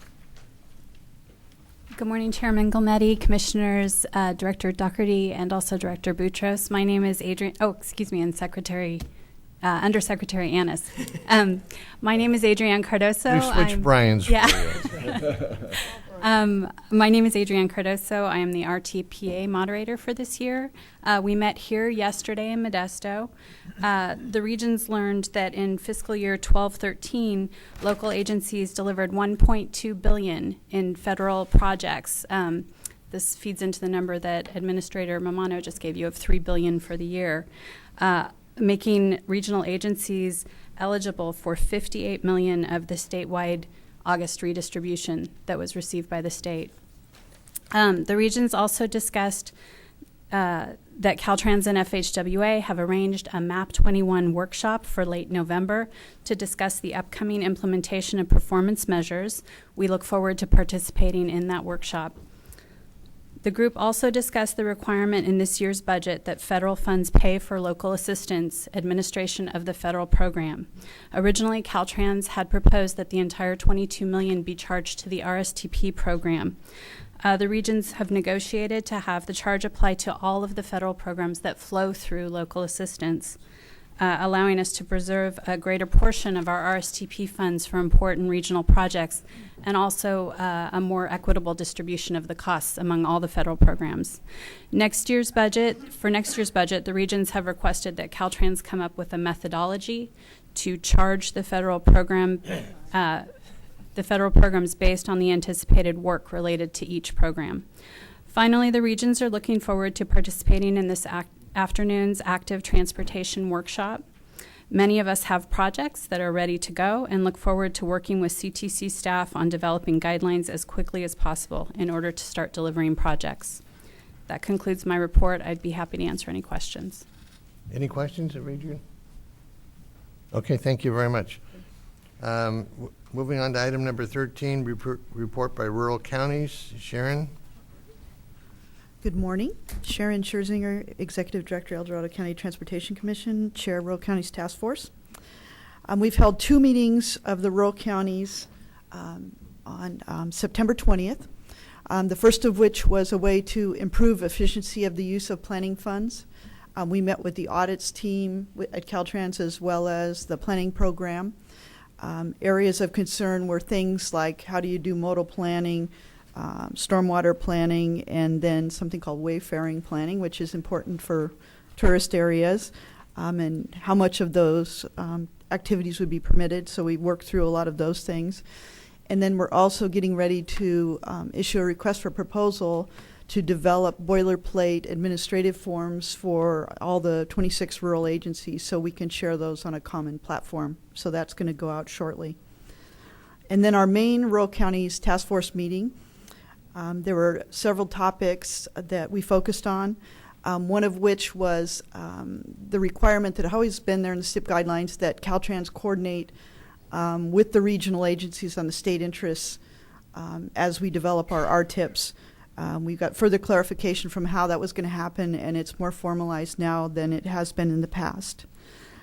We also discussed the active transportation program. We've participated on the working group prior to the legislation passing. There are several issues that interest us that we hope to explore this afternoon and in the other workshops in the state.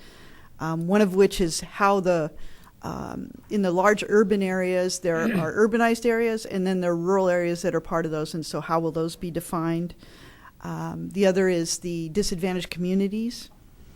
And then lastly, as Adrian indicated, obviously we'd like this to be a timely process as indicated in the legislation and get that wrapped up as quickly as possible so we can get our projects moving forward. We also had another success in our meeting. The Division of Mass Transportation is helping us and providing some funding, developing coordinated plans, which are for the Federal Transit Administration that allow the transit funding to pass through. So they will help us hire some consultants to get those plans done on a statewide basis for the rural agencies.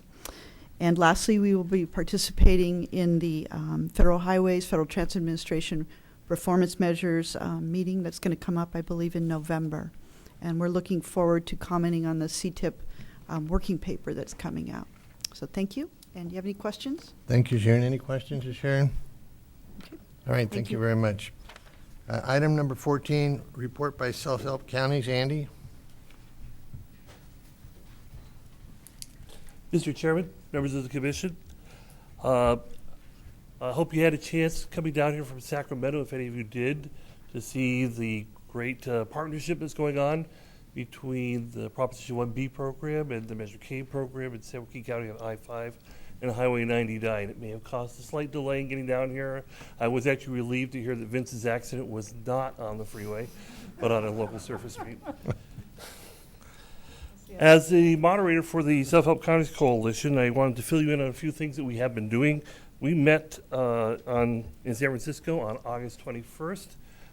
One of the points of discussion at that meeting was looking forward to ways to assist the state legislature in terms of exploring options for increased revenue generation here in the state of California. We met with John Ferrer from Assemblyman Gatto's office and Don Wilcox from Assemblyman Gray's office to go over some proposals, talk about ways we can coordinate in the future regarding bringing forward ideas. We also talked about SCA 4, that is the proposal, constitutional proposal, to reduce the threshold for passing a half-cent sales tax or transportation sales tax from 2/3 down to a majority vote. That bill has been amended at the end of the session and included some provisions that are of concern to us at the Self-Help Counties level. The concerns about adding state-mandated funding requirements to any potential lowering of the voter threshold is of some concern.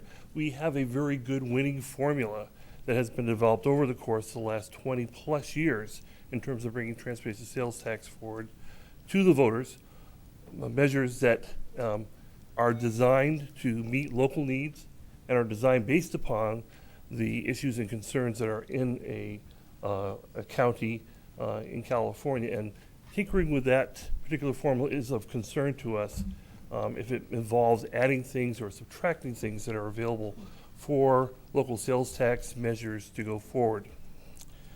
We met with Carla Sutliff. Carla is a very known quantity, and it was a good meeting with her in terms of her position now at Caltrans.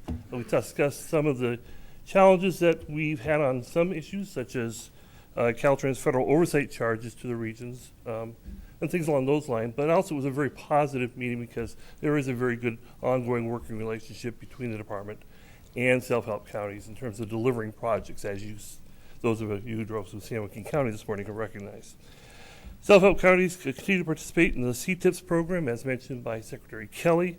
A little bit earlier, we talked as well at that time about our concern, and Suzanne Smith of Sonoma has been representing us in the CTIPS effort, and our alternate is Diane Steinhauser, who will become the next moderator for the Self-Help Counties Coalition in January. We have talked with them about some of our concerns regarding maintenance requirements to be put in local sales tax measures tied to the voter threshold. So once again, continuing the theme that sales tax measures are designed to meet local needs as opposed to necessarily meet needs that may be imposed upon it from outside the region. And lastly, next to last, the Self-Help Counties Coalition is pleased to as well to recognize what Secretary Keller mentioned earlier, and that is the governor did sign AB 401 Design Build Authority, and special recognition I think should go to OCTA for the sometimes Herculean effort they went through in terms of carrying that measure to fruition. Lastly, Self-Help Counties Coalition is planning phases of our Focus on the Future conference. That always is a highlight of the year. It's November 17th and 19th at the Westin in San Diego. Commissioners always are invited, encouraged to attend and to find out what has been going on and to interact and network with the people who are making a real difference here in transportation in California and the western parts of the United States. That concludes my remarks. Thank you very much. Thank you, Andy. Any questions of Andy? Okay, thanks. Moving on to item number 15, State and Federal Legislative Manager Laura. Good morning, Commissioners. This item is listed on the agenda as an action item. However, staff will be providing it to you as an informational item. The legislature is currently on interim recess. The deadline for bills to pass out of the legislature to the governor for action was September 13th, and the governor has until October 13th to sign or veto bills. As of yesterday, the governor has signed 2 bills directly impacting the commission. Senate Bill 416, which provides a role for the commission to program and allocate excess funding from the sale of State Route 710 properties in order to fund transportation projects in the surrounding affected communities. The commission staff, has had an initial meeting with the department to discuss implementation, and the department is currently drafting implementing regulations and may provide an update on this effort in December. As Secretary Kelly previously mentioned, the governor also signed Senate Bill 99, which establishes the Active Transportation Program. At the conclusion of my presentation, Mitch will provide you all with an overview of that program. Attachment A of your book item provides a status of bills that have been signed, vetoed, and enrolled. Staff has a few corrections to note on Attachment A.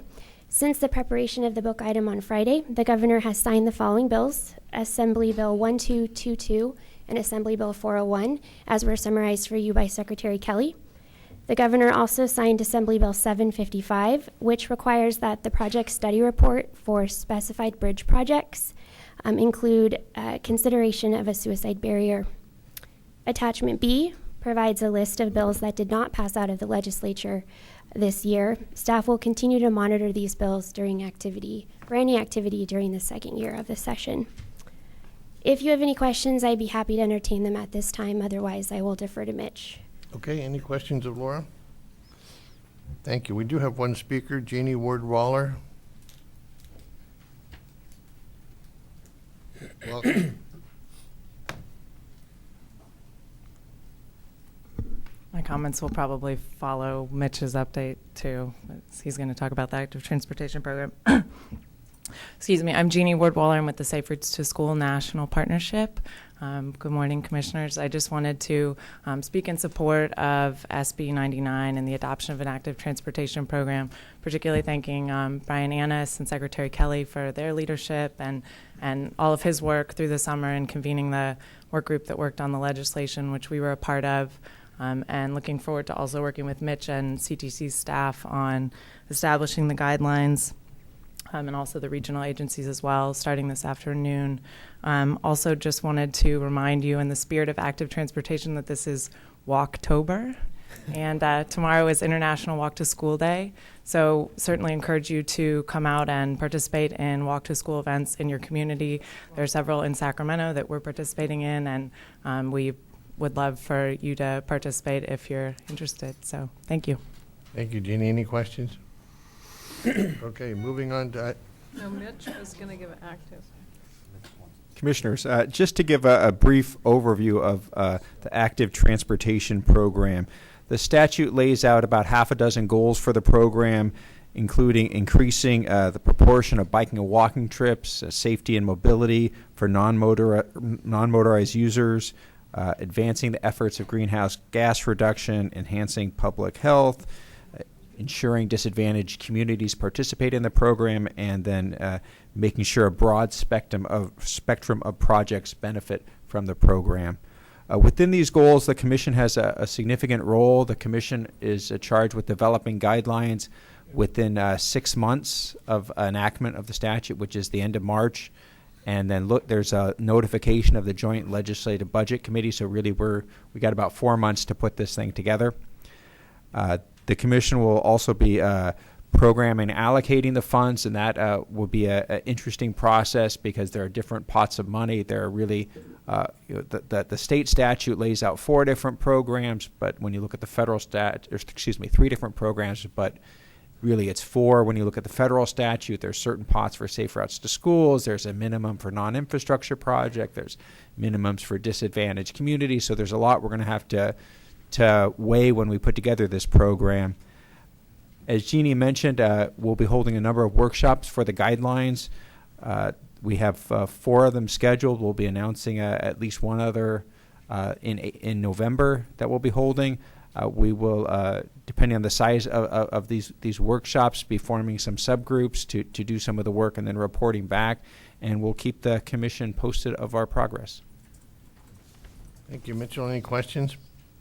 Next item is item number 16, draft amendment of Commission Conflict of Interest Code. Susan? Commissioners, agenda item 16 is a proposal to amend the Commission's Conflict of Interest Code to add certain staff positions to the Conflict of Interest Code, as well as members of the Technical Advisory Committee on Aeronautics. These are positions that participate in the making of decisions of the Commission that may foreseeably have a material effect on the financial interests. Staff recommends that the Commission approve the proposed amendments to the Conflict of Interest Code and authorize staff to proceed with the actions necessary to file this code amendment with the Fair Political Practices Commission. If written comments or a request for a hearing is received during the time period for which the statute requires, then staff will bring this back to you at the December Commission meeting. So moved. Thank you. A motion by Commissioner Gardino, second by Commissioner Tavaloni. All those in favor? Aye. Opposed? Motion passes. Thank you, Susan. Item number 17, Mitchell. I believe the department has a presentation on this item, and then afterward I'll make a couple comments. Okay, Ron. Good morning, Commissioners. I'm Ron Shepard, the Acting Division Chief of Budgets for Caltrans. This morning I would like to present an update on the budget and allocation capacity. And although it might sound a little unusual, I would like to share with you 2 fast slides regarding some trends on gasoline consumption that we've been monitoring. Okay. My first slide, budget and allocation capacity. Through August, the Commission has allocated $737 million towards 92 projects. That amount equals approximately 21% of the capacity. The remaining capacity so far is $2.8 billion. and that is split up approximately a little over half, 58% to the shop, 26% to bonds, and 16% to STIP. How much to bonds? To bonds, 26%. Okay.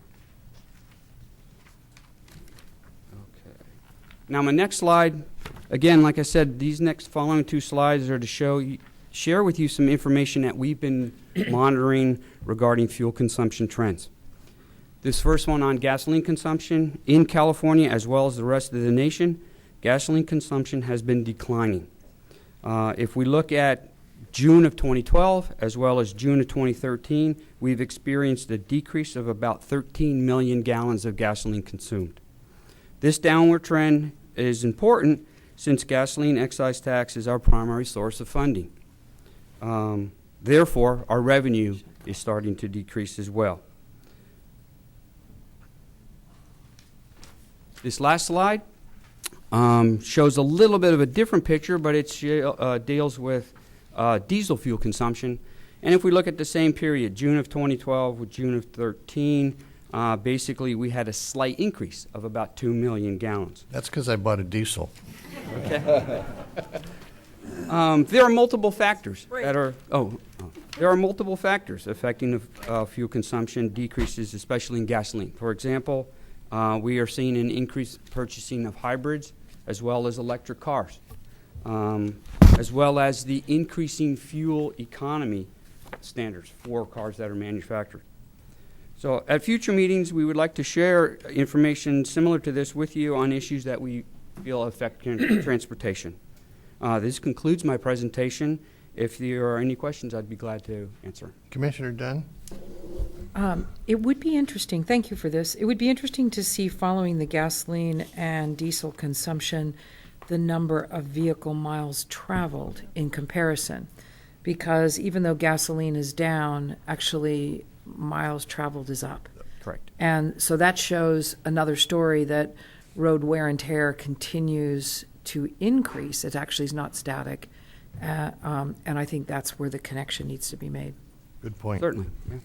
Commissioner Inman? Yep. The diesel chart, can you break that down for passenger versus freight vehicles? I would have to check into that. Right now I'm not able to do that, but I'll see Might if be my staff online shopping there that's driving that diesel. Right. I don't know that they can do that. I mean, I don't know. Commissioner Arp? The 26% that's going to bond debt service, is that primarily being funded out of the truck weight fees? Yes. The swap of weight fees go to the transportation bond debt for the bonds in the general fund, yes. So that it's about $900 million. Right? I don't know if we're getting to $900 million right now, but basically my understanding is, to the degree that the debt service is less than the $900 million being generated, they're sort of banking that because they anticipate that down the road there's going to be more than $900 million for debt service, and so they want to have that money in line. Is that correct? That's correct.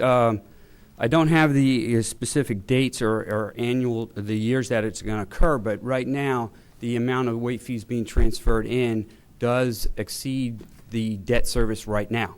However, over the course of time, what we're going to see is debt service is going to increase far above what the weight fee transfers are going to be able to cover. Thank you. Okay, any other questions? Mitchell, did you want to add something? Yeah, there are two things. The first is, my understanding is they've just started the process of selling the bonds as revenue bonds backed by the weight fees. So I think that's a change that we've seen, which is definitely further evidence that we're not going to get those weight fees back anytime soon. The second thing I would just mention real quick, we've talked a lot in these items about declining revenues, and we've talked about how our revenues are not meeting our needs.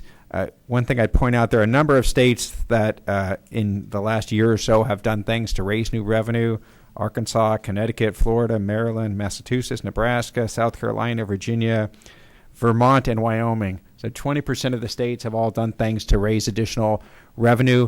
These range from sales taxes to excise tax increases to wholesale excise taxes. They've changed some of how their funding is going to divert it from general fund to transportation. In Florida, they've allowed the tolling of all new lanes. So there are a number of ways this is trying to be addressed, and there are quite a few states that are making some progress in at least doing something. It would be interesting to parse those out and see how much of that was done through a legislative process and how many of the voters actually approved. Because that I don't know. I know in Texas, the legislature approved a constitutional amendment which would change the way the taxes flow to have more go to transportation, but that hasn't gone to the voters yet. Well, and also, how do we stack up with our self-help counties of what we're doing and helping as well? I'm not sure I understand the question. Well, I think the list is good of other options. We can learn from others. But I think we also have to be cognizant of the fact of what we're doing with our self-help initiatives, our sales tax initiatives, too. L.A. County is on their third. I don't know if there's another county. Yes, we're taxing at multiple levels and still not raising enough revenue to meet our needs. Okay. Thank you very much. Mitchell, and Ron, we're going on to item 18. Yeah. Yes, item 18 is a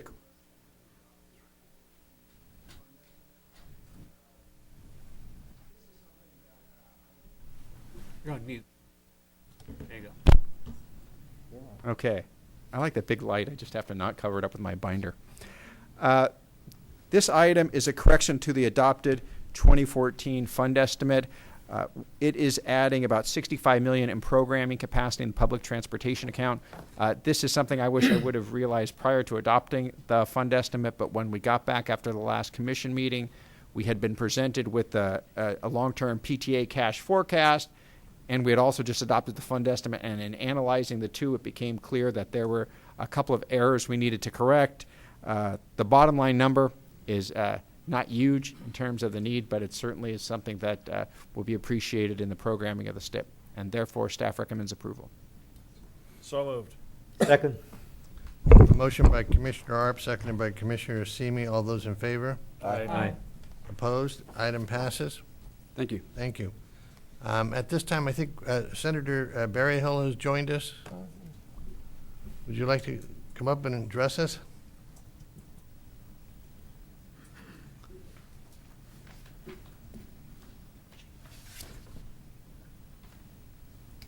Well, thank you for having me and allowing me a few brief remarks. I know you guys are very busy.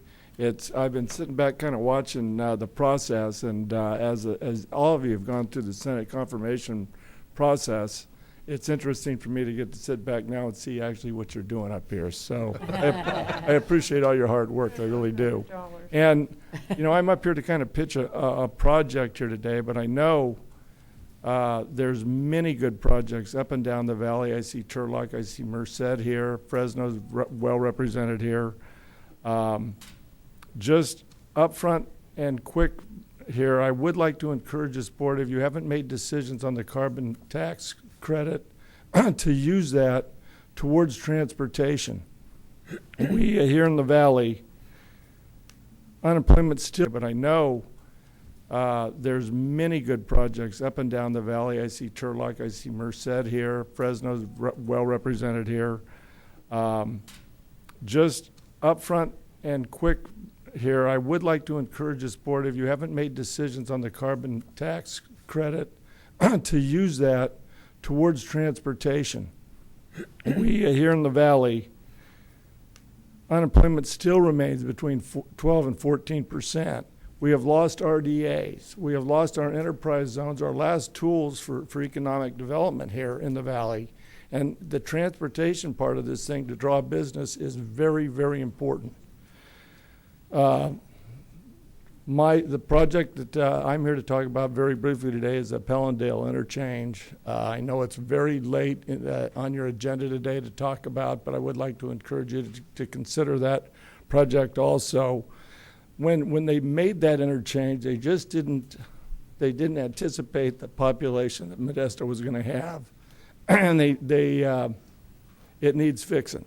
So as you take a look at all these different projects, I would certainly appreciate you taking a look at that one, as well as so many other good projects up and down the valley. So thanks for having me today. I appreciate being able to say a few words, and thank you for all your hard work. I do have, by the way, a couple of crystal balls in my office, and so if there's any questions that you'd like to ask me, I'd be more than happy to help you out. But if not, thanks for having me. We could use those once in a while. Thank you very much, Okay, Senator. thank you. Commissioner Arp? Yes, I appreciate a comment too. Specifically, I believe when you were referring to the carbon tax, Senator, you are referring also to the cap and trade, which is basically what that is, how that's being manifested right now.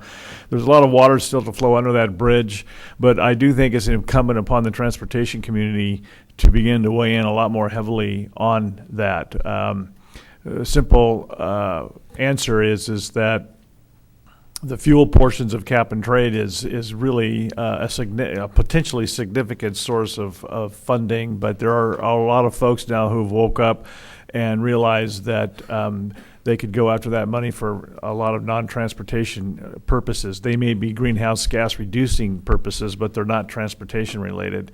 And our basic point is, in my day job, is that if you're going to take the money out of the motorist hide to reduce greenhouse gas on because of fuels, then you really ought to make sure that that money goes into transportation infrastructure and programs that reduce greenhouse gas.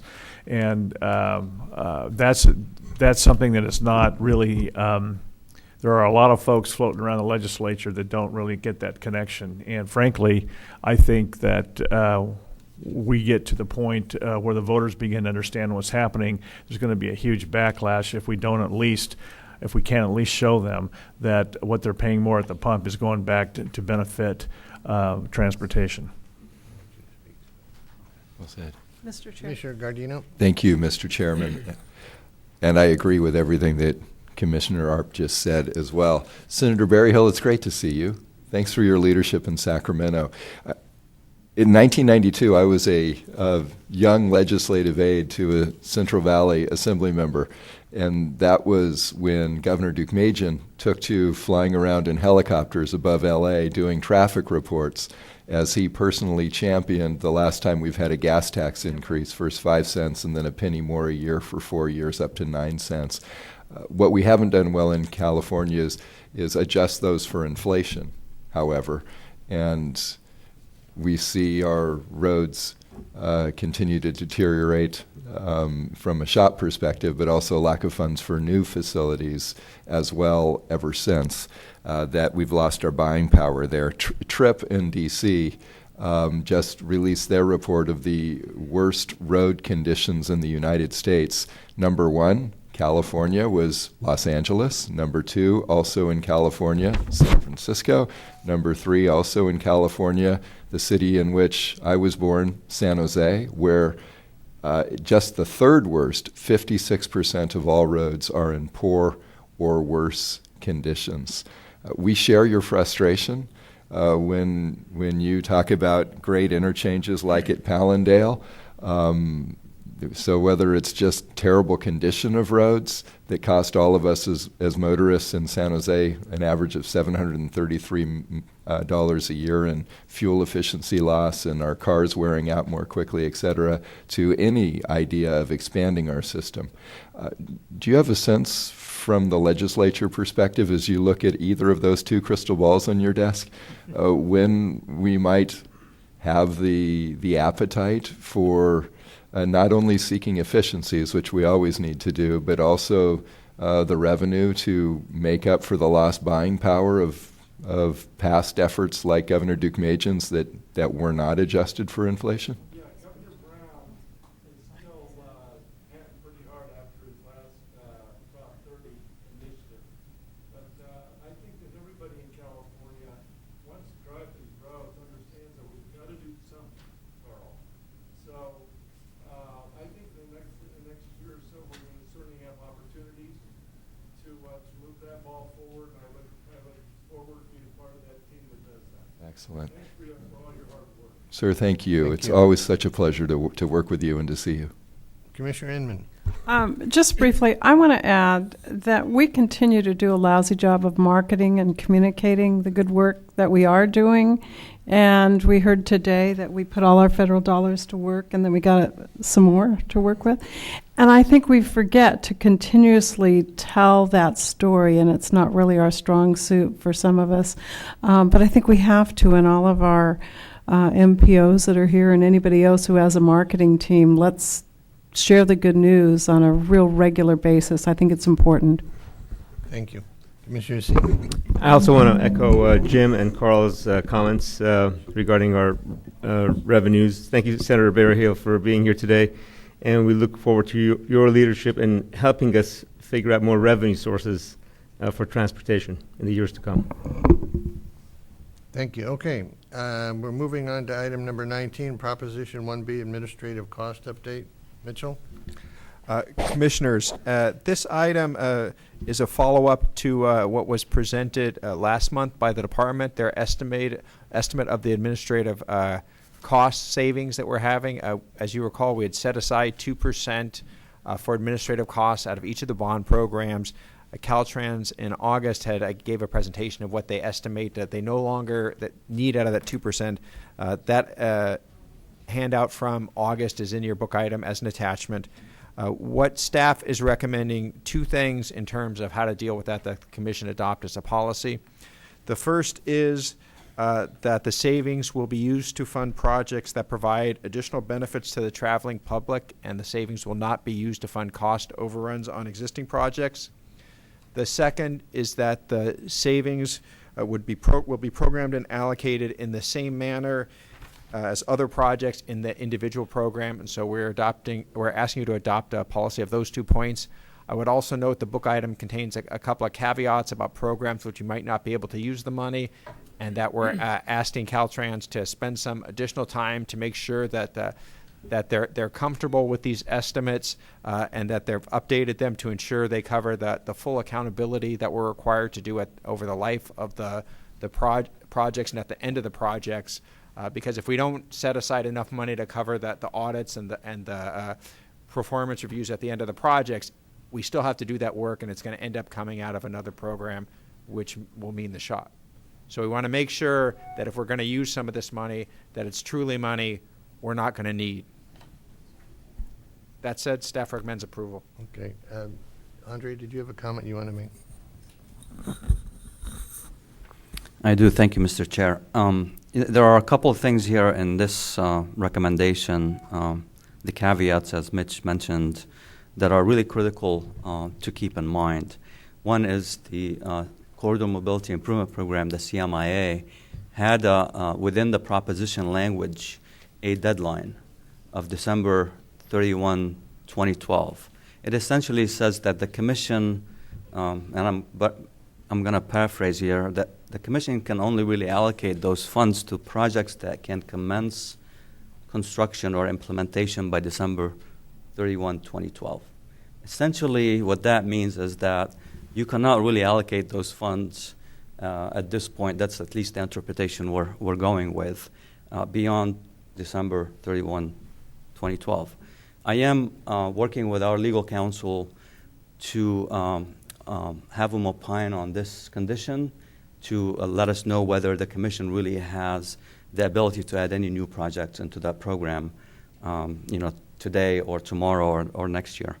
The other issue here is the state-local partnership program, and again, this came with a stipulation that the Commission had 5 years to allocate. So essentially, it's a program of 5 years. That 5 years ended June 30th of 2013. That was really the end of that 5 year. Again, we're having our legal staff take a look at that and opine on that issue. Those two programs, actually, if you look at the numbers that are presented here, the bulk of those dollars that would be available are really in the CMIA program. And if those monies are not available for allocation, then we need to make sure that everybody understands that, so there's not much excitement going on. I plan to have that opinion, if you would, back to me within the next couple of weeks. We're trying to work some of these issues with the Treasurer's Office as well as the Bond Council to ensure that our interpretation of the bond covenants are on target. So I will let the Commission know, and we'll bring back a report at the next meeting so everybody really knows where we stand on that issue. Right now, like Mitch mentioned, these are really projected cost savings. We don't know what the cost savings are going to be. This program, the bond program, is going to be around for another 15, 20 years, by the time we close all the books. So there may be some associated cost into the future that we also need to make sure that those projections do account for, so we're not shortcutting this program administration function. And with that, I hope that answers that question. Okay. Any questions? Commissioner Gardino? Thank you, Mr. Chairman. Andre, thank you for that additional information. You're right. As I look at this, 72 million of the projected 123 million is just from those two projects of CMIA and SLPP. Worst case scenario, if it doesn't work out with our attorneys, might we consider seeing if we can get legislation to provide us with a couple more years to allocate those funds? Yes, and I think that's typically an option, with the exception that this was really a voter-approved initiative. So it's one of those kind of spinning in place discussions that we end up having. We can't really change the conditions of the proposition through a legislative action. You can take it back to the voters and have that extension or have that, but I'm not sure that's worth the effort with what we're talking about. Yeah, statewide campaign for $72 million is not a big ROI. Commissioner Dunn. Mr. Chairman, thank you. Andre, does it make sense to move forward with this policy today? Should we not just wait until you get your answers back and then bring it back next meeting? Yes, sure. I think a couple of things to really note on the policy, and with those exceptions we talked about, is the policy is essentially saying that the Commission will use whatever funding is available to program to projects as was stipulated within those individual programs. So if you have monies available in the Highway Railroad Crossing Safety Account, for example, we're applying those conditions of those programs. The exceptions really are just to look at what the future pot may be. So the future pot still has to be worked out with Caltrans in terms of the projections. So the dollars is, even though it's an element, it's not really a part of the policy right now. It's that everybody understands that if there are savings, that we're going to apply those savings to those programs as the initiative had stipulated. I think you might want to add if there are savings that we can legally absolutely apply. Yes, absolutely. I think that's really the critical point. And but regardless, I mean, we can table this discussion if the Commission wishes to do so. We're not in any rush, really, to be honest with you. That's what I was wondering. To move, yes, no, I get the point. We're not in any rush to move this forward. I just wanted to make sure, because we've put these numbers and these savings out in the public, we're getting a lot of interest, to program projects and really cover whether it's cost increases or project expansions through these funds. And I want to make sure that everybody understands that this money, even though it's been identified, may not necessarily be available for programming by the Commission. And if it were to be, then we need to follow the conditions of those propositions. Okay. Any other questions? What's the pleasure of the Commission? Move for next hearing. So we're going to delay till next hearing. Do we need a? No. Just All right, table. so we're just going to defer No, to no. the December meeting. Yeah. Okay. The next item is Buy America. Do we need to add much? I'd like new information. Otherwise, we've heard a whole bunch.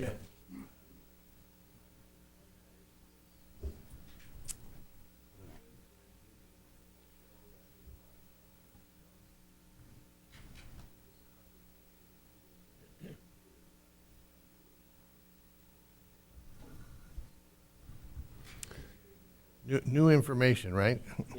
I'll do my best. Thank you. Thank you, Stephen. That's what they said about Buy America.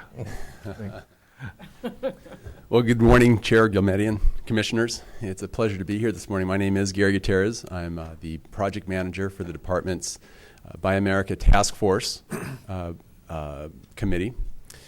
And I would like to go ahead and provide a brief update on our progress with Buy America, as well as I would also like to comment on your question you had, Chair Gilmedi, with respect to the valves.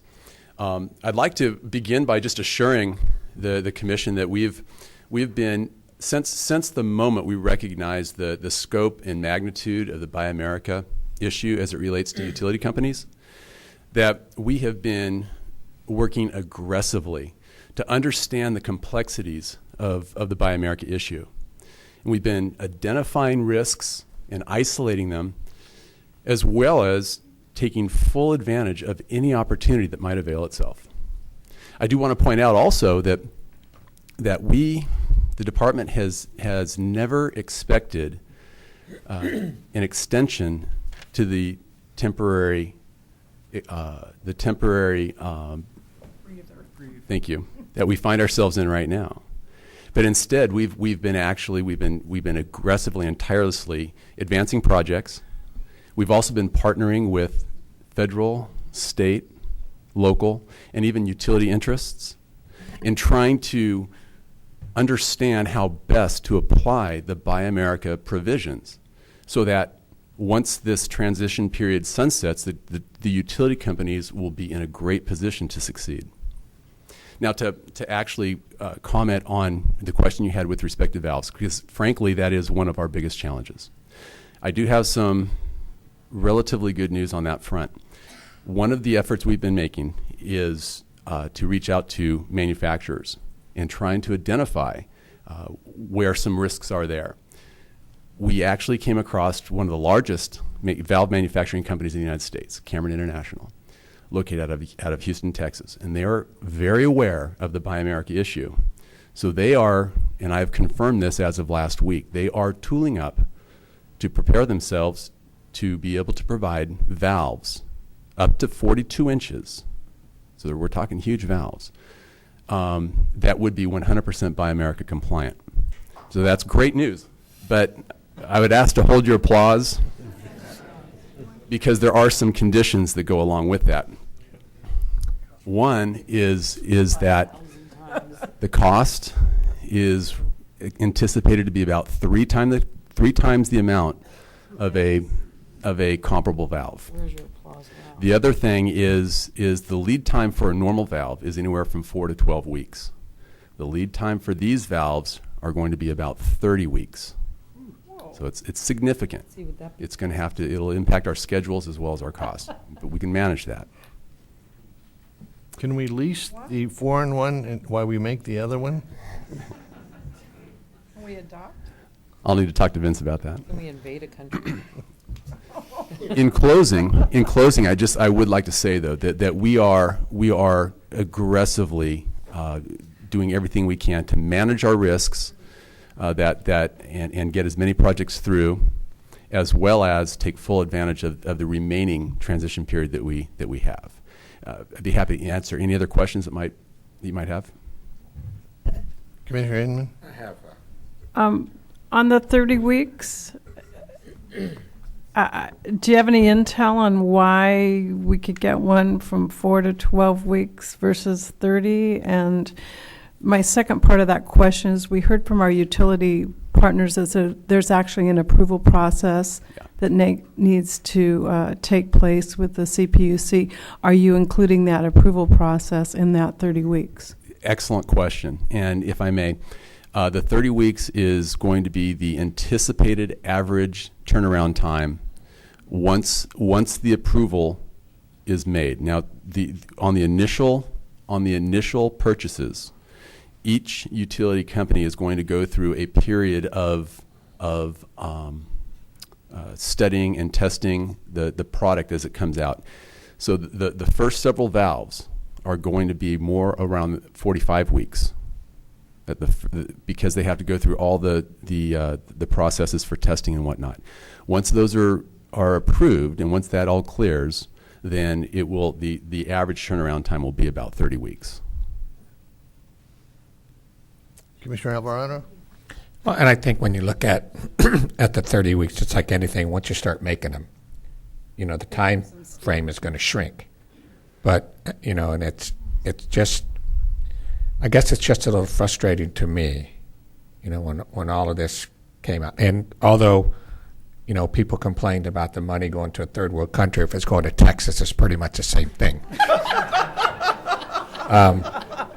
But it's, it just shows that if we would have gone down this road a little bit sooner, we would have been just a little bit that more ahead.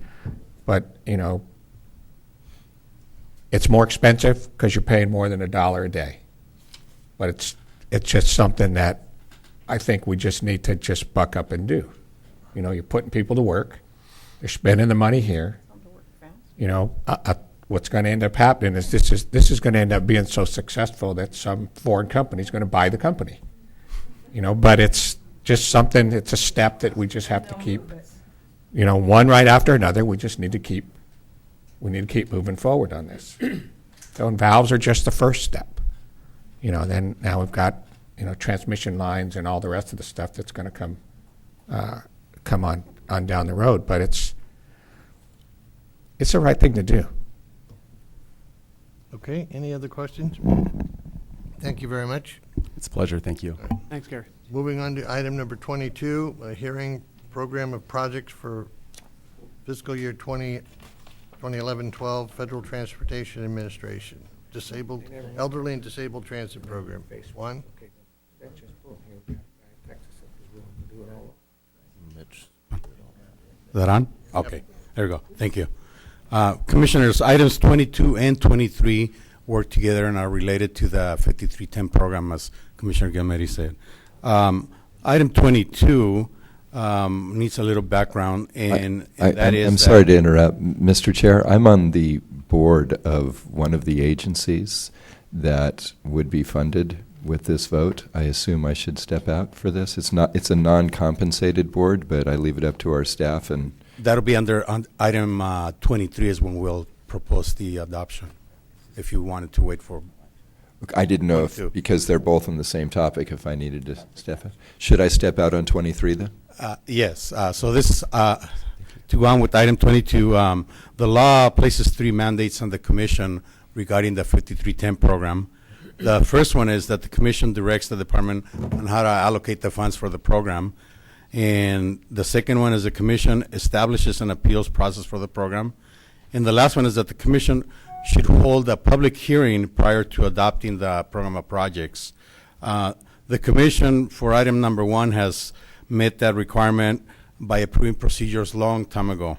Item number 2 on the appeals, on September 4th, the commission, with the help of commission staff, with the help of the Mass Transportation Division, held a hearing to hear appeals. There was one appeal, and the State Review Committee turned down the appeal. So there's been no change to the program of projects that was proposed at the last CTC meeting. And therefore, the item number 3 now is that the commission is required to hold a public hearing prior to adopting the program. So I would ask Commissioner Gilmeri to open the hearing and ask if anyone's here to testify for them. So we'll open the public hearing. Are there any speakers? No one's rushing to the microphone. Okay. If there are none, then we'll allow Commissioner Ardino to. So I'll close the public hearing? Yes. Item 23. So item 23, Commissioners, is the action item to adopt the federal fiscal year 2011-12 program of projects for the FTA Section 5311 program. 5310 program, not 5311. In the Elderly and Disabled Transit Program. Staff recommends your approval of the program of projects. So moved. Second. I have a motion by Commissioner Dunn, second by Commissioner Inman. I do have a question. This paratransit that we pay for all over the state, who's monitoring that? I mean, is it done efficiently? I see a lot of cars in the Alameda County area driving around with no one in it. I mean, are we better served by putting people in taxis? Who monitors the efficiency of this? Let me respond in this way, I guess.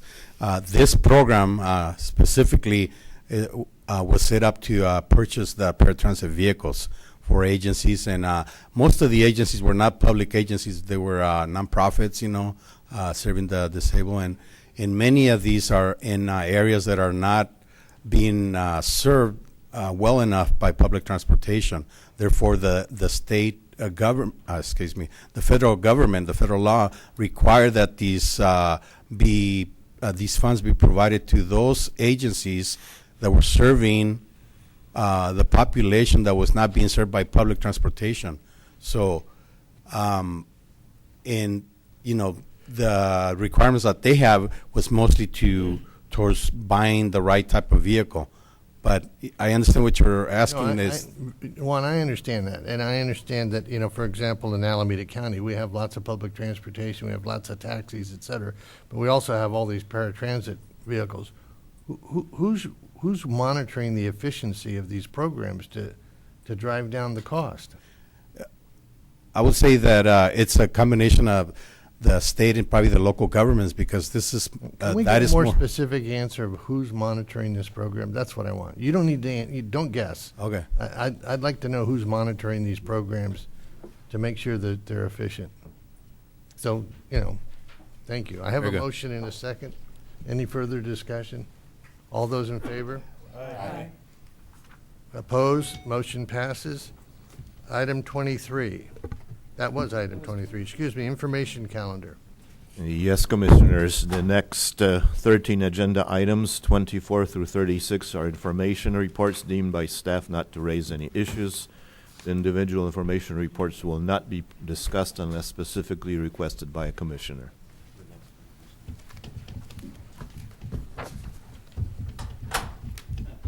Okay, I'd like to take the consent calendar, but I just lost a commissioner. I need 8 of you here. Yes, we have resolutions of necessity on the consent calendar, so we need to bring back Commissioner Arp.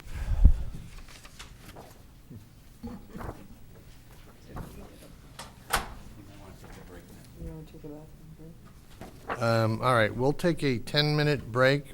We need all the commissioners back We'll promptly because come I need right 8 of you here. All right, thank you.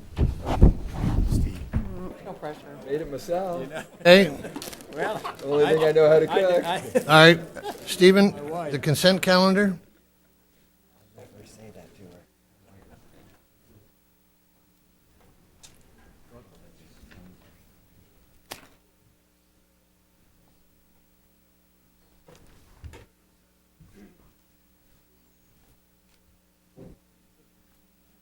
Identified. Item number 40, draft EIR State Route 58 Kramer Junction Expressway Project. Correct county is San Bernardino, not Kern County. Item 49, Director's Deeds, deed number 1, Siskiyou 97 is pulled at the request of the department. With these changes, staff recommends the commission approve the consent calendar. Move it. Second. A motion by Commissioner Tavaloni, second by Commissioner Asimi. And there's one comment card coming. Hold on. Two comment cards. Wendy Alfson on item number 33. Thank you very much. I'll be very brief. I represent California Walk, statewide pedestrian organization. I just really wanted to commend Caltrans and the Intercity Rail Program on their operations and report. I was able today to take the San Joaquin from the Bay Area to this meeting. I was met by the Max 25 within 5 minutes, the local feeder, local service, and come to this meeting. And I've been having this experience all around the state. I'd really like to urge your continued support and really thank Caltrans for making such a great improvement in what used to be very poor rail program when it was nationally operated only. Thank you. We're trying hard. Thank you very much for your Just to comment. let you know, Commissioners, that item was on the information calendar. We're on the consent calendar. All right. So I have a motion and a second. All those in favor? Aye. Opposed? Motion passes. Item 54, Laura? Commissioners, agenda item 54 is an action item. This is a final EIR for the State Route 58 Hinckley Expressway project in San Bernardino County. The project will widen a portion of State Route 58 from 2 to 4 lanes in the town of Hinckley. The EIR identified significant and unavoidable impacts related to community character and cohesion that could not be reduced to a less than significant level with mitigation. Caltrans adopted a statement of overriding considerations, finding that the benefits of the project outweigh the impacts. Staff recommends that the Commission accept the EIR, findings and overriding considerations, and approve the project for future consideration of funding. Move it. Second. A motion by Commissioner Tavaloni, seconded by Commissioner Simi. All those in favor? Aye. Opposed? Motion passes. Item 55, Stephen? Yes, Commissioners. Item 55 is the Proposition 1B quarterly reports. We have specifically asked Rachel to address the Route 99 corridor, where we have lots of actions on the Commission agenda on the Route 99, Intercity Rail Improvement Program, and the Trade Corridor Improvement Fund, specifically in there on the Tehachapi project, which should have been on your agenda at this meeting for an environmental document action and a allocation action, but it's not here. It should be arriving in December, hopefully. So Rachel, take it away. Good afternoon, or actually good morning, Commissioners.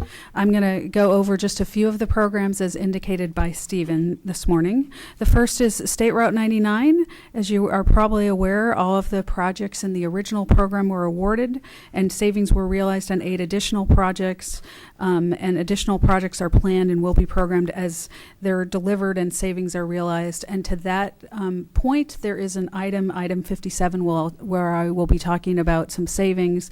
And I know that you've all heard many times that later in the agenda we'll be also allocating Palindale. As far as the Intercity Rail Program, the Intercity Rail Program is a program of $400 million. It was a split off from the PT Missia. There are currently 16 projects which are programmed, and it also included specific requirements for at least a minimum of $125 million for rail car locomotive purchases. And actually, the department has put aside $150 million for that. 11 of the 16 projects have received an allocation, and 48% of the $188 million of the total bond funding for IRI program has gone forward. One project is going to be removed, and funds will be reprogrammed on an existing project that has not received an allocation. The Division of Rail has committed to seeing the remaining projects allocated and under construction. Of the projects that remain to be that remain unallocated, Rail has combined 2 projects as a means to fully fund the Northern California Maintenance Facility, and that will be coming, I believe, in the December agenda. Programming a new project, the Van Nuys Station Improvements, which utilizes funding from a previously slated Segment 8 of the Triple Track project, along with federal FRA grant. The station is fully funded project, and construction will begin in spring of 2015. At the December 2013 meeting, we'll ask for a partial allocation to complete the design of 2 projects, Raymere to Burnson and the Van Nuys Station project, and they will be ready that will ready the project for STIP construction funding in September of 2015, which we're using ITIP dollars. And then there's an additional $108 million that is still remaining for new rail cars and locomotive procurement, and it's an option for us to do some more rail cars as needed. The other program that Stephen spoke about was TCIF. There was one project, OHIT, which was allocated, and there were originally some issues going back and forth with the City of Oakland and Caltrans, and we've worked through those. The fund transfer agreement, which was of issue, has gotten signatures from Oakland, and we're ready to execute that within our department, and that we'll be able to go forward. We're going forward with our FTA, or which is called Fund Transfer Agreement, and they are then going to be able to go forward with their design build contract. The other project is Tehachapi. We've gotten the draft EIR signed into the state clearinghouse. We're hopeful that means there's a 45-day public review. We have until November for all the comments to come back. If things work out and we really rush everything, it's possible that we might be able to get it on the December agenda. If it's not on the December agenda, then it would potentially come back in January. And of course, that is a discussion that we're having with the commission, because the commitment was originally October, and the discussion with commission staff was no later than December. So I know that Malcolm will be coming back and talking with some of the commissioners on this issue. Malcolm, did you want to add anything now? I hope to see you in December with this item. If not, I'll talk to you. Okay. We did have one speaker, Juan Acosta. You're all right with that? Okay. And this was an informational item? Correct. Does that conclude your presentation? Yes. Yes. All right. Item number 56. Yes, Commissioners. Item 56 is the fourth quarter project delivery report. On the third quarter, I kind of had to make the report because Jim Davis, the new division chief, was not available, but here he is now to woo you with the quarterly report. Welcome. Good morning, Commissioners. My name is Jim Davis, and I'm the new division chief of project management at Caltrans, and I'll be giving you the fourth quarter report. Caltrans had committed to delivering 170 projects to ready to list for an estimated construction value of $1.4 billion. 167 out of 170 planned projects were delivered at $1.2 billion. The 3 projects that were not delivered were due to more time needed to get California Coastal Commission permits. Total delivery for this last year was 450 projects at a value of $2.1 billion. Current award status over the last 7 years, the prior 6 years, we have 100% of the contract for delivery projects have been awarded. In the 11-12 year, 96% of those projects have been delivered.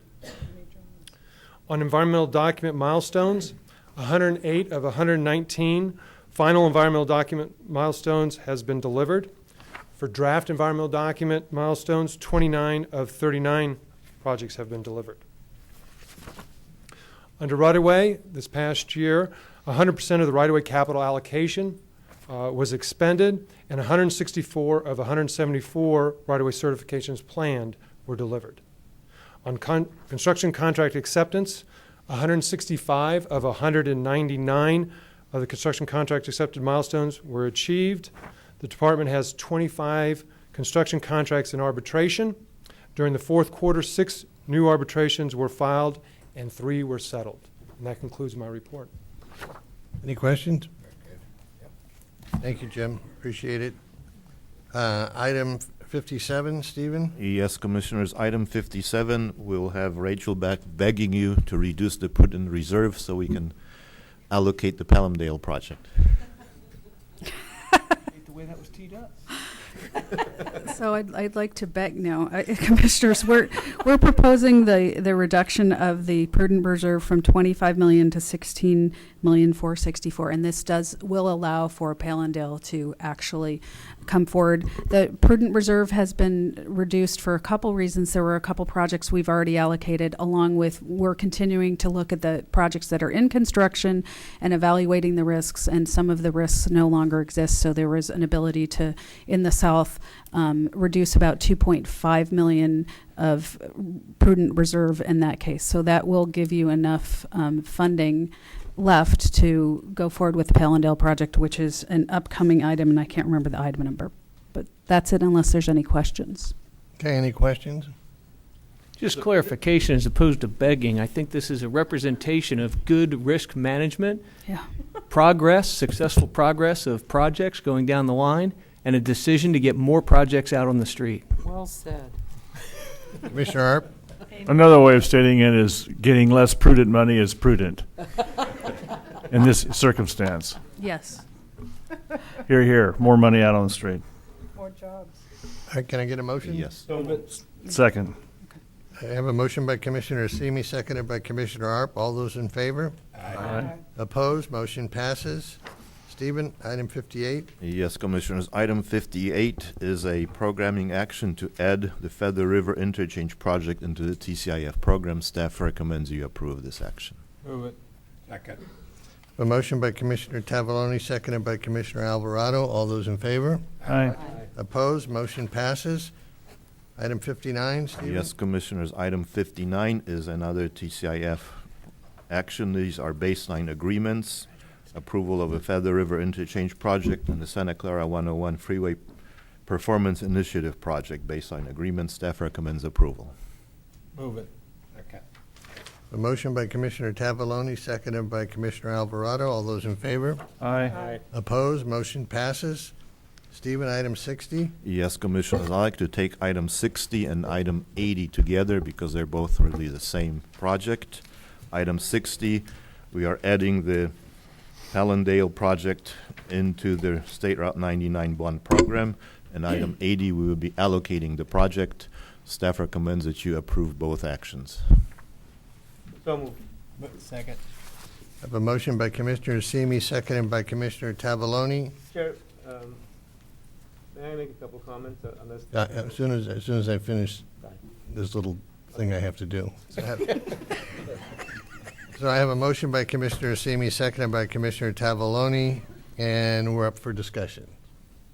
Thank you. I just want to take a minute and recognize several people from this district that have worked very hard to make this project happen. Rosa Park with Stan Cog,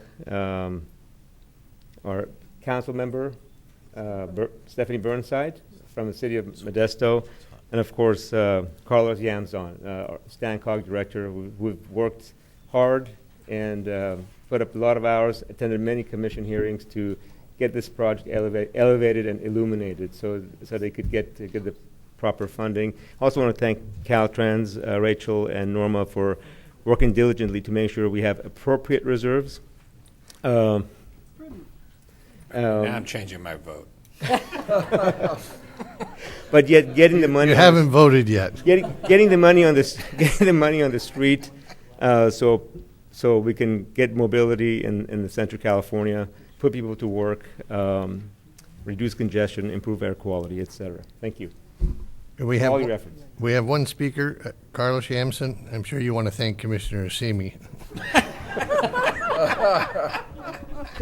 Thank you, Mr. Chair, Commission. I do want to thank Commissioner Semi and the Commission, and actually Carrie Bowen, who's on the audience, although she's down in Southern California now, actually worked was very involved in this whole process, and this is very timely, and I think very, very nice that you actually took this action here. So appreciate all the work, Malcolm, your staff. So thank you very much, Commissioner. Thank you. Thank you, Carlos. All right, Laurel, item 61. I still need a vote. Oh, we need to vote, don't we? Yeah. Moving right along. I have a motion and a second. All those in favor? Aye. Opposed? Motion passes. All right, now item 61. Laurel? Okay, Commissioners, item 61 is an action item. Sacramento Regional Transit has requested to amend their schedule for their high-speed rail connectivity project, and staff recommends your approval of this item. Move it. Second. I have a motion by Commissioner Tavaloni, second by Commissioner Dunn.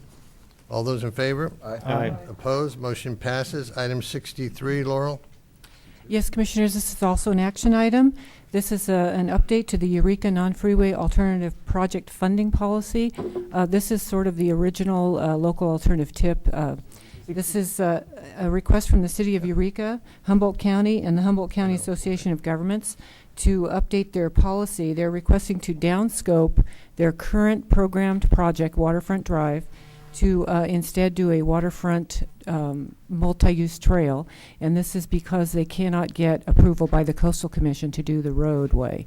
So they're requesting to downscope. That will save some funds, and then they are requesting to place those funds, the remaining funds, onto a new project, which is a combination of a couple of projects from their original study that they did back in '97. And this new project is to do some signal work on Broadway, which is Highway 101, in a stretch that would provide some of the benefits that the highway would have originally provided. And staff recommends your approval of this item. Move it. Second. I have a motion and a second. Motion by Commissioner Alvarado, second by Commissioner Tavaloni. This project is almost as long as the Bay Bridge. It started in 1995. It actually, 71 was when the original right-of-way was. When they built the original. That's when they originally adopted the freeway. Only in Northern California. It's been around a very long time. This will hopefully finish all of the money. Okay. It was actually Pacific Lumber 1871. Company. So I have a making motion and a Eureka second. what All it those in is favor? today. Aye. Opposed? Motion passes. And in my haste, I skipped over item 62-1. No, I think that item was pulled. 62 was pulled? Yes. Pulled. See? I wasn't wrong after all. Item 64, Stephen. Yes, Commissioners. Item 64 is a 15-year direct negotiation lease for San Francisco US 101. The department is requesting to be able to directly negotiate 15-year airspace lease with German Motors of San Francisco. The business currently holds a short-term 2-year lease acquired through general public bid auctions for the under-freeway lease area in downtown San Francisco. Recent changes in the City of San Francisco public parking regulations have substantially increased the cost and time required to obtain annual city parking permits.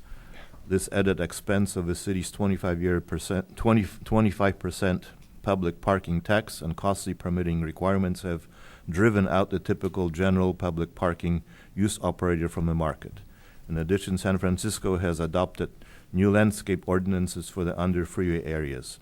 The department has no budget to maintain or improve the airspace properties. Under these conditions, it is in the state's best interest and benefit to directly negotiate long-term leases with employee customer parking interests who can improve the lease properties, but only if they can amortize the improvement costs over a longer lease term. Otherwise, the department will be stuck with short-term leases of diminishing value and complete inability to improve these lease areas. Staff recommends that the Commission find that this direct negotiation long-term lease is in the best interest of the state and approve the direct negotiation. Move approval. Second. I have a motion to approve by Commissioner Gardino, seconded by Commissioner Tavaloni. All those in favor? Aye. Opposed? Motion passes. Thank you, Stephen. Juan, item 65. Thank you, Commissioners. This is an action item. Commissioners, the law requires that a minimum of $1 million be set aside for the PUC's Railroad Grade Crossing Maintenance Program. These funds pay the railroads for the local government share of the cost to maintain those automatic grade crossing protection devices that you see at all the crossings. The remainder is borne by the railroads. The statute also provides that the PUC can recommend a larger set-aside if it finds that the $1 million that's the minimum is not enough due to an increase in the number of grade crossings that they're maintaining. The PUC, as they have done in the past few years, has recommended that the California Transportation Commission that a sum of $3,765,000 be allocated for the 14-15 fiscal year.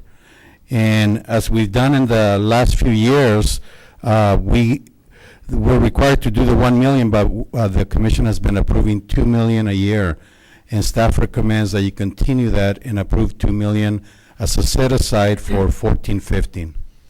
Move it. Second. I have a motion by Commissioner Tavaloni, seconded by Commissioner Alvarado. All those in favor? Mr. Chair, I'm sorry. May I ask just one quick question? Yes, certainly. Thank you, sir. Each year, it seems like It is. We have to give them at least 1 million, and we usually do 2. They usually ask for more than 2. That's correct. Have we sat down with their staff to make sure that if there's just really high priority items that are above 2, that we're considering those? It just seems like a flat number every year, and I'm just wondering how deep the analysis is. Well, they always ask us for more. Yes, they do. They do, and that's the local share of the cost to maintain the devices that they're able to maintain during a year. And they're about almost 3,000 crosses that they go through and maintain. The railroads do, and the local share. This helps the locals pay for their share, and the remainder, the difference between the 3.7 million, that's the local share, and the state amount that the commission approves at 2 million, it's paid either by the local agencies, or some of the costs are, actually, the railroads cover that. So in our discussion we're with meeting them, the need then, is what you're saying. I'm sorry? We're meeting the need then. Well, we're helping the need, I would say, because the Right, alternative, if we provide the full amount, is that there's less money for the shop. Right, That's but the money we provide, they still get the money that they need from cities and railroads, et cetera, is what Mostly, I'll say. Okay. The railroads do cover some of the remainder. Thank you, sir. Okay, I have a motion and a second. All those in favor? Aye. Opposed? Motion passes. Item 66. Commissioners, item 66, you should have a yellow revised item. This is an information item. This was to be the presentation of the draft fiscal year 12-13 EEM program. And the reason we have this update on the agenda is because under the law, the commission was charged with the responsibility of funding the annual EEM program as scored and prioritized by the Natural Resources Agency. And this was in accordance with the funding provided in each state budget. The state budget has provided, since 1991, they provided $10 million, for this program. And there were some changes that happened after we published the agenda for this meeting. And the changes are that two legislation that was mentioned earlier, the ATP legislation, SB 99 and 101 were approved or signed by the governor. And this affect the law took effect immediately, and it affects this fiscal year's EEM program in this way. The SB 99, SB 99 AB 101 is the one that reverted the $10 million that had been appropriated in the 12-13 budget for this year's program. SB 99 reappropriated the $10 million, but it did so directly to the Secretary of the California Natural Resources Agency. Therefore, for this program cycle, the grants are going to be done directly by the Secretary of the Resources Agency. And the commission will continue its EEM duties for the next program, for the next cycle. So this is an information item, and that's the reason for the update, because of the law changes. Okay, item 67, one. Commissioners, item 67 is an action item. It's an amendment to the TCRP. There are two projects in San Diego County. Money that's been allocated previously is being moved from one project to another one, and staff recommends your approval. Move it. Second. A motion by Commissioner Tavaloni, seconded by Commissioner Alvarado. All those in favor? Aye.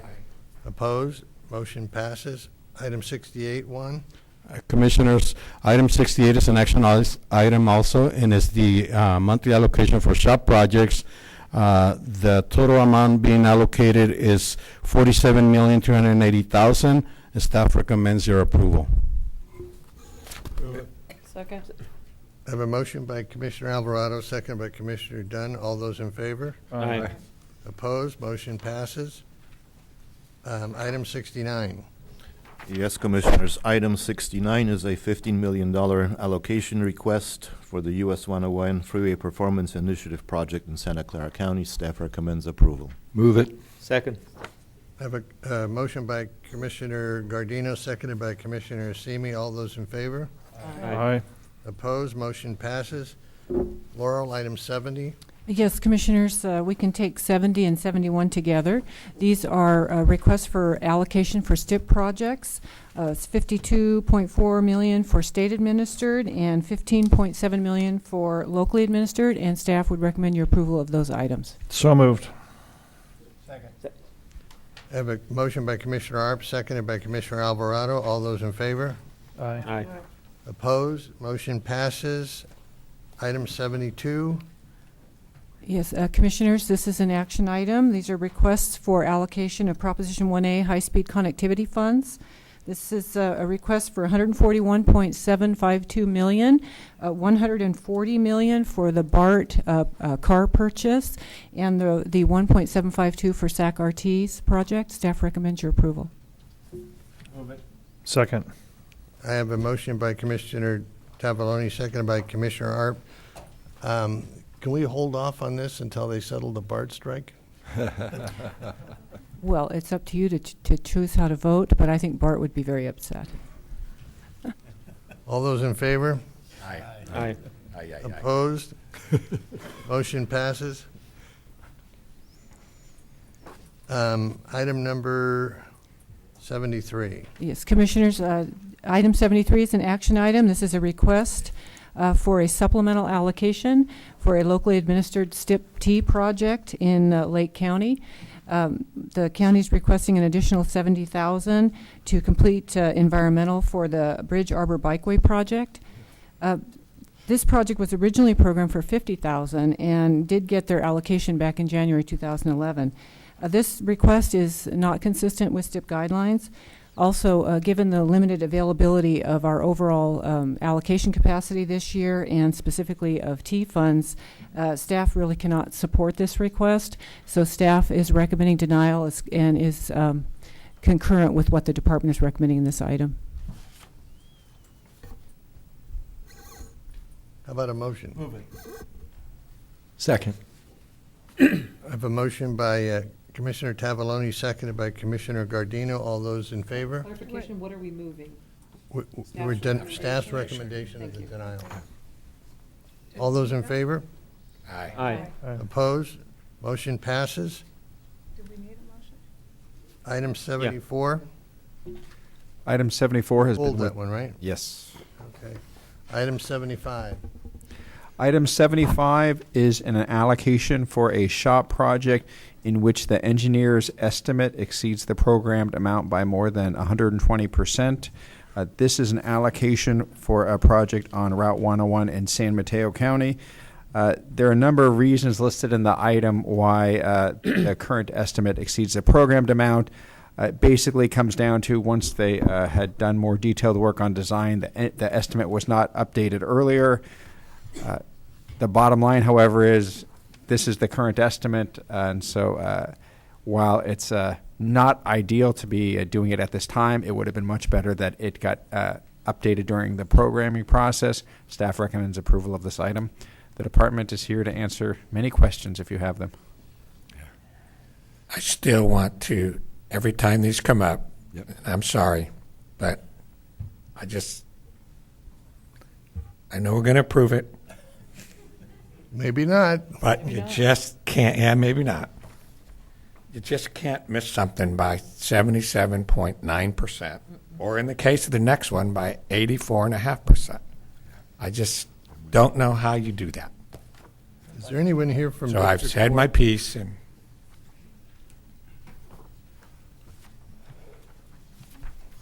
Anyone here from... Oh. Is that a bridge party going on back there? What? Most likely. It's lunch. All right, Dan. Good afternoon, Chair Galmetti and Commissioners Brian and Malcolm. I'm Dan Mackley. I'm Chief Deputy District Director for Caltrans in the Bay Area, and I do have a brief PowerPoint if you have time for that, or I can just answer any questions. I'll cut to the chase and you can Yeah. answer some questions. About $2 million of this is because we missed unit price increases. The rest of it is because of unforeseen conditions that possibly, arguably, should have been seen. And we're coming to you and correcting those oversights before we go to construction, which is the proper time to do it. Well, personally, I understand that, but what I don't understand is the people that are putting this thing together. Who's overseeing them? Who's checking their work? I mean, this isn't a $3.98 error here. I mean, this is a huge error. Who did this? Who in your shop did this work? Well, you might as well give them there's a bridge on this project now. Yeah, let me take a few minutes, if I could, Chair, and go through the PowerPoint slides I have and give you some background and certainly the importance I understand of making sure that we stay within our commitments, not only on schedule but on budget as well. We hear all the time. Just to bring us back to the location, San Francisco Creek Bridge is on the border of Palo Alto and East Palo Alto in San Mateo and Santa Clara County both, and it's on a very important flood control district area. Right now we have 4 lanes each direction with auxiliary lanes, and this project was split off of the CMIA project that was open last year to provide those 195,000 vehicles a day, 13,000 peak hour relief during the commute with those auxiliary lanes. So when the project was split out, the importance of the project is really in conjunction with the Creek JPA to increase hydraulic capacity at the 101 bridge. This bridge provides the 25-year storm capacity, which did flood significantly in 1998, closed the freeway all day in February of 1998, and also there was flooding upstream. And we did settle a lawsuit for properties in 2004 based on that 98 flooding. So the importance of going from 3 cells to 4 cells for the new design is important in this project. So maybe to move past some of the details, of course, the bridge was built first in 1931 and widened in 1957, so it's aged with tidal action, and it is structurally deficient as per the updated inspection again in August 2013 this year. And what did occur in the last year is a shift of the design. This, not to confuse you too much, but this shows in yellow what the original 4-cell design had planned in widening and lengthening the box structure for the bridge. And the American Storage property appeared to be heading towards a condemnation in the right-of-way discussions, so the decision was to shift that structure 13 feet to the right in the photo, which is to the south towards San Jose, in order to maintain schedule and make adjustments so there would be no major right-of-way issues and possible condemnation and costs related to that and schedule impacts related to that. So we're focused on delivering this schedule. And let me take a few minutes and go through the cost breakdown from the team, and knowing that some of these are related overall to changes, as the director mentioned, but also to that shift in order to minimize right-of-way impacts to the property owners. And if I could break that down briefly, as we separate the project, one of the issues that we were very concerned about, that the project team did identify that during stage construction, the auxiliary lane project would have taken care of pavement issues, and so there was an additional cost that was not included in the bridge replacement project when it went solo, to include $680,000 for finishing off stage construction pavement work. When we shift it 13 feet to the south, there's an 8-foot diameter storm drain. The 8-foot diameter storm drain, the city is bearing the cost of the first portion of the relocation, and we're bearing the cost of the final portion of the relocation. That's $220,000. There's traffic control systems. By not impacting American Storage for the right-of-way issues, there was an agreement to have a temporary traffic signal to support their access during construction only. And also there's some traffic operation systems that were not included from the CMIA project that are included, 220,000 in COS on the main line. And then the working days changed partly due to the stage construction and partly due to the permitting concerns. So that was another 350,000. So this traffic control systems includes those elements for the signal and the improvements on main line in follow-up to the auxiliary lane project. The environmental permits, we had increased water sampling requirements and revisions to the temporary creek divergence system and permanent BMPs that were added. Overall, the $580,000 additional cost that was not considered in the 2009 estimate.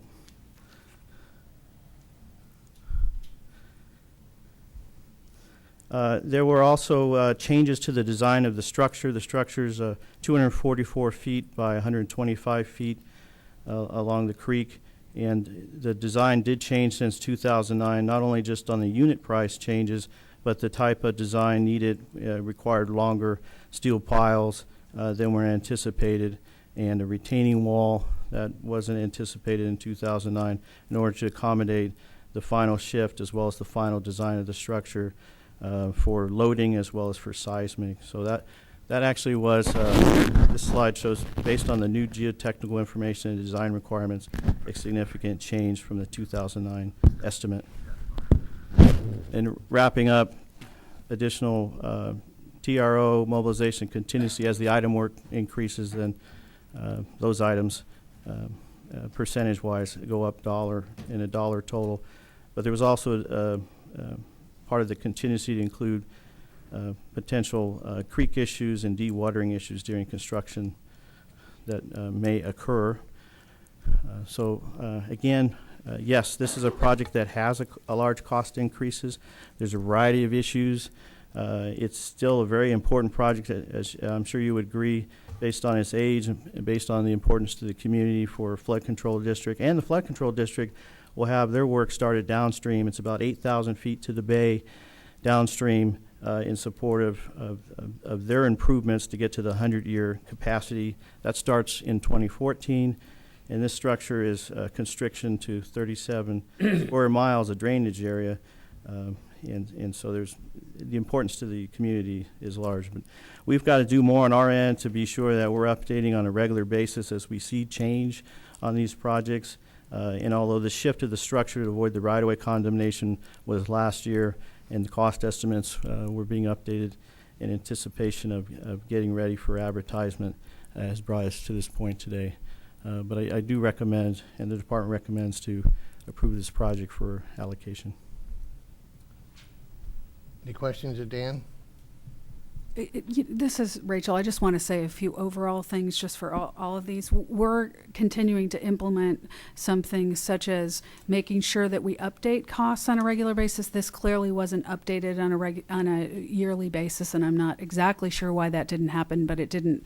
So we're implementing within programming and project management new ways to make sure that controls are in place to make sure that happens. This didn't happen, and this should have been updated a while ago, and that's probably why it's over 120% at this point. The other thing is, from an overall perspective on all these greater than 120s and the supplementals, I've been listening to what you guys are saying, and so we're making sure that in these book items that we have lessons learned to move forward and make sure that those things are implemented within the department. But we're putting those lessons learned within the book items themselves. Again, this is something that should have been caught or been brought to us probably at least a year or two ago, and we would have updated the programmed amount. Unfortunately, the department didn't, and so yes, it was our error by not updating it earlier, but it is the cost of the project. It's District 4's error. I mean, and we seem to get a lot out of District 4 in terms of supplements, and I'm getting a little tired of it. I've been on here 10 years listening to these stories. You know, you did a scoping session for this project, didn't you? Oh, we did, and Right? and again, who was in charge of scoping? What happened? I mean, I hear all your little reasons, Dan, for all of this stuff, but quite frankly, this wasn't done right in the first place. Somebody didn't get in there and do their proper investigation and all this stuff. Someone should have studied the right-of-way and having to move it. And so all of a sudden, we programmed something for whatever the amount was, and now we're 77% over that in less than a year. Mr. Chair, I will offer up, and I think Rachel has identified clearly our mea culpa, but I am tracking supplemental requests by district, as well as the total number of projects that are being delivered by districts, and we're looking at those as far as the number of contracts that we experience those on, as well as the dollar amount. So I am tracking that. You may be specifically in tune to District 4's requests, but they're not necessarily exceeding, and it is like 2% of contracts that we end up in this situation, and greater than 120s is even rarer. But I am tracking it by district to see what performance is. And Commissioner, in regards to District 4, I mean, this is not typical project, and I'm not going to defend the process overall, other than, when you see the unit prices that we used in 2009, that should have been updated on a regular basis. I'll agree with that. As the geotechnical information changed and the design code requirements for this type of structure changed, those are not minor. Those are major changes that impacted the cost. And then avoiding the potential right-of-way condemnation, that's something that's not defined here as a cost savings. But that became very important in making this project deliverable and being able to, consider it today. Commissioner Tavallone? Well, what do I push here? You're on. This seems to me like it's the same old broken record that we've been hearing for a long time. And Rachel, to no disrespect, but for what you are saying that you are doing now, it was my understanding that we were looking to do all of this years back, and it seems like it comes up all the time, and I just don't understand why. I do understand some of it, but not continually having these problems. I just don't know where it breaks down. Either we don't have the people there that are watching these items and watching these projects close enough to know what's happening, or we're just sitting back and watching it go. Well, of the hundreds of things that we do right, this is the only damn thing that's going to make the paper. Yeah, well, We work all year long, and we deliver projects on time, budget-wise. We do all these things, and we build all of this goodwill, and then we get two in a row like this. And this is what they'll concentrate on. And I don't know if there's a reporter in the room right now, but this is what's going to make the paper tomorrow. It's not about finally completed the Bay Bridge. We're ahead on the tunnel. We've got this interchange approved locally. All of that stuff. This is probably what we're going to read in the morning. And I guess it's just for some context. It's more frustrating than anything else, Malcolm. For me too, and I get that. But for some context, we have supplemental funds requests that we bring to the commission, and we also have greater than 120s. This is a greater than 120, and actually staff can probably differentiate between the two of them and when we come to you better than I can. Since 2008, 2009, you've allocated on 1,713 projects. Greater than 120s, which this is, 6. That's 0.35%. If you want some good news, I'd be more than happy to bring the other 1,707 to you when we're within the budget. The supplemental funds over the last same period, 8-9, this is a little different than the greater than 120s because we usually don't find ourselves in this position. Out of 2,846 projects, we had to come back for supplemental votes on 74, which is around 2%. So it is frustrating. I think our success rate is pretty darn good, and we have taken several steps to try to prevent even these remote ones coming to you. We're certifying our cost estimates. We've added training. We're using probabilistic cost estimating tools. Those obviously didn't work in this case. There was some scope change. This change should have addressed, the cost estimate associated with this change should have happened sooner than it did. I don't like to see these come to the commission, but I want to keep it in context of the other thousands of projects that we don't have to bring to the commission. So then are you saying that we're basically, from this day on, that we are going to be rectifying these problems? Or, and I've been around construction long enough to know that you're going to have problems, but when they get this high up, somebody's not watching, and we all understand. Well, if I could add, we do have regular monthly updates on all our projects in the district. We do have a good regional project manager. This one had a variety of things occur that, and I agree that an update on a 120, when it's under 120, maybe we should even bring that as a potential risk ahead of time to the commission. And then I think once it gets past 120, that's when we arrive at the commission, particularly so close to being ready to advertise it. And so the team's very focused, and this has a lot of other partners in it. When I mentioned the San Francisco, JPA with Santa Clara Valley Water District, San Mateo County, East Palo Alto, and Menlo Park. That's the good story here is when we can help the flood control district move ahead, knowing that our project controls overall, this is not a typical project. We got the auxiliary lane in, and that's been open, and that's a big benefit. But typically, we don't get so one of the team members said it turned out to be somewhat of a perfect storm in that adding the 4 cell at the Corps of Engineers response and supporting the flood control district for the 100-year, really changed the dynamics coming into final design. So again, I'm not here to lay out any more than the importance of moving the project forward and request your approval. Commissioner Gardino. Chair. Oh, I'm sorry. I think most of the comments I was going to make have been covered, Mr. Chair. I'm just wondering if perhaps at another time, without a specific project that is before us, we can just sit down with Caltrans staff and Malcolm and determine a better understanding of the context that Malcolm has provided, which I appreciate, but also how we send an appropriate message that we have even higher expectations on some of these. I would have probably voted against this today to send that message, but then I look at the safety needs of making sure this bridge is completed, and it pulls me back from making that decision today. But somehow I think we need to sit down in without a specific project before us, where we can have a calm, rational conversation about how seriously we take this and what we can do to make that much more clear to each of the districts. Mr.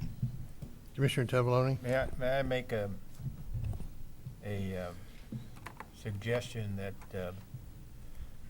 that we put a group together, and I know we have had a group together that has worked with Malcolm, but I think that maybe through the chair there should be a small group that can maybe put some of this together and see if we can't come up with something. But I would like to, if I may, make a motion, if I can, at this time, that stick my neck out that we approve this project. And I'll second Commissioner Tavoloni's motion. I have a motion by Commissioner Tavoloni and a second by Commissioner Gardino to approve staff recommendation. Commissioner Dunn?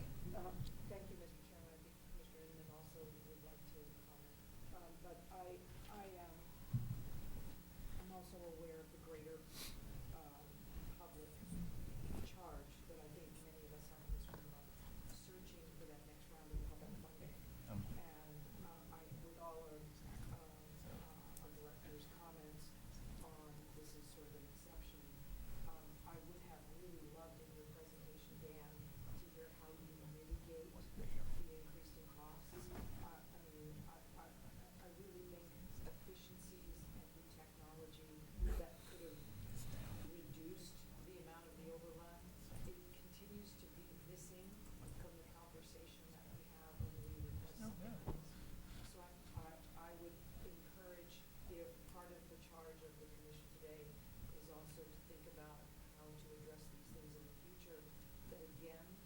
begging.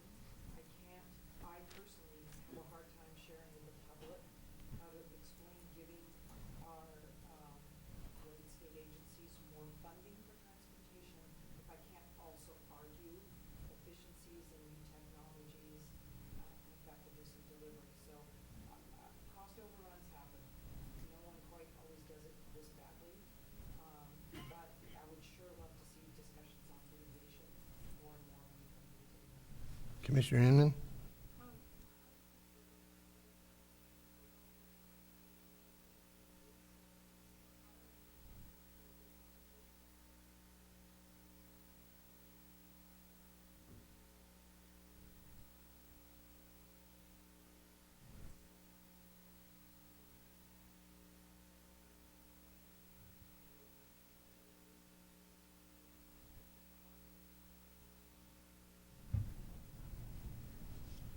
Any further discussions? There's a motion on the floor. All those in favor? Aye.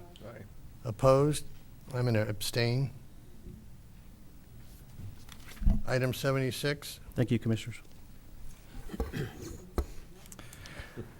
Commissioners, item 76 is another greater than 120, if you will, a request for the initial allocation for a project with the engineer's estimate that exceeds the programmed amount by more than 20%.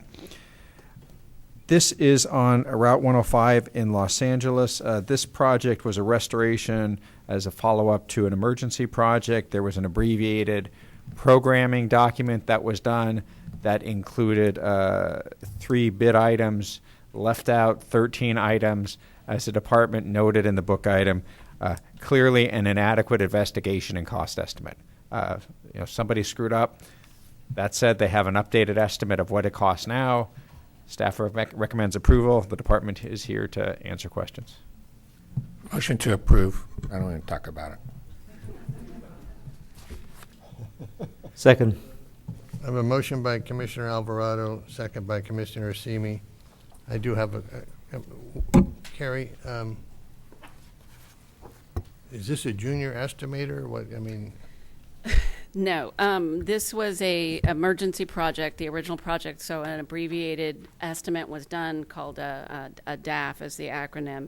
And what was done was a visual review of the area. And this is at I-110 and where the 405 also meets. It's the last segment right before LAX with about 240,000 AADT. It's a very busy roadway. They didn't have the geotechnical information when they looked. That's what wasn't included.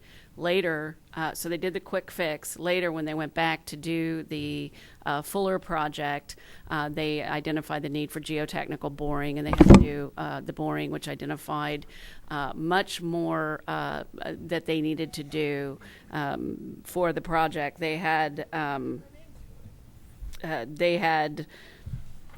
instead of being 2 to 3 feet digouts, it was 220 cubic yards to 2,200, and then we need to use steel sheet piling, et cetera. So it was actually, because it was emergency, that less effort is put into it. And that is what Rachel was saying. One of the things the department is focusing on is doing those DAF reports differently. And in District 7, we're also requiring those estimates get updated a year.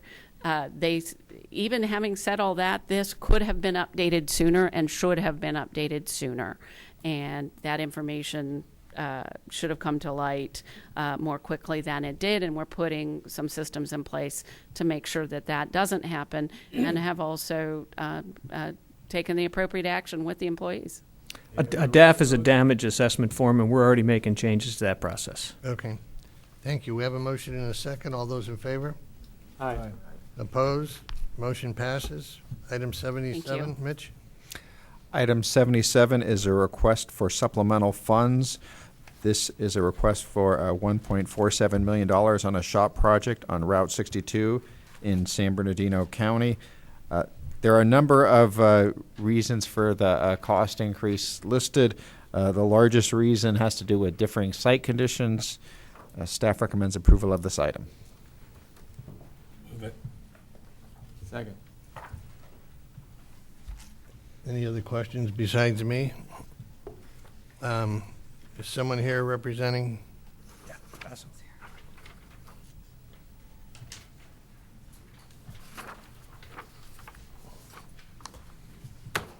Bassam, what happened to the soils testing and? I think, good afternoon, commissioners. In this instance,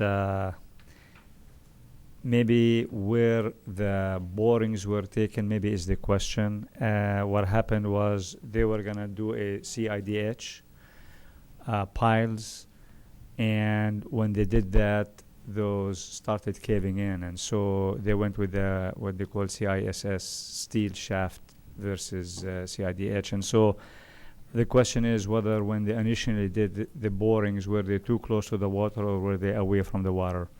So that's what the different site conditions are. And so Are you doing your own soils testing, or are you having outside firms do it? we do. It's a mix of both, but we do a fair Yeah. amount of it in-house. You know, we had a serious problem on the Benicia Bridge because I don't think we did adequate soils testing, and we had fracturing rock, and it cost a bundle to fix that problem. But I think you really need to look at your soils testing procedures, because you certainly didn't cover this problem. And, you know, this is all of what Joe and Bobby and I have been preaching about. You know, we're in the construction business. If we don't make the necessary tests, et cetera, we're not going to get a good estimate. And you guys in the department, Malcolm, I'm sorry you defend these guys, but you need to really get in and help these guys solve the problem. And a lot of it has to do with your procedures. And if you're not doing enough borings, you're not going to have the proper results in order to do an estimate. So you can give me all the statistics you want down there about this percentage and that percentage, but it gets down to the ground floor of making sure you're following the proper procedures in order to put together an intelligent estimate. But And I don't want to cause Bassam here any more problems than I had him in my office here a few days ago, and he didn't walk out very happy, and I wasn't very happy either. But you know, I asked the question when they said that they did some testing where they didn't realize or didn't know where the water was, and I asked the question, well, was there water there? Has there ever been water there? And he answered it truthfully, and I know that he knows that they screwed up, and I don't think, as far as I'm concerned, that he's going to turn his head on anything, because he watches it very closely. But I'm sure he doesn't like coming into my office and talking to me about this before he comes to the commission. And I want to say that one thing, that he has always given me the truth, but the truth doesn't really make me feel happy, because I know that they're still missing things. So I'm sorry that it happened in our area, but Bassam, you need to be very, very careful from now on. And I do agree, and we will put measures in place to make sure that this doesn't happen. Thank you. I do agree with you. We have a motion and a second. All those in favor? Aye. Opposed? I'm going to abstain again. Item 78. Only two more. Item 78 is a request for supplemental funds. I will note that there is a yellow replacement item which is requesting less money than in the original item. It's asking for an increase in $414,000. This is a CMIA and STIP project, and this increase would be funded from the regional portion of the STIP. It is essentially for unanticipated need for slope stabilization. In the item, they also note that there there is a potential for additional supplemental funds request in the future due to some risks that are still out there. That said, staff recommends approval of this item. So moved. I have a motion by Commissioner Semi and a second by Second. Commissioner Tavaloni. All those in favor? Aye. Aye. Opposed? Item passes. 79. Item 79 is another request for supplemental funds. This is on Route 1 in Monterey County. The request is for $560,000. This is a CMIA and STIP project with the increase proposed to be coming from the regional share of the STIP. This is the second supplemental for this project, and there is a potential for a third later on as there are risks remaining. There are a number of reasons. The primary reason for this increase is related to a lawsuit. Staff recommends To a what? a lawsuit. By who? It was a property owner. Yes, and there was, I believe, an access road. It was related to the access road. Is that a right-of-way issue?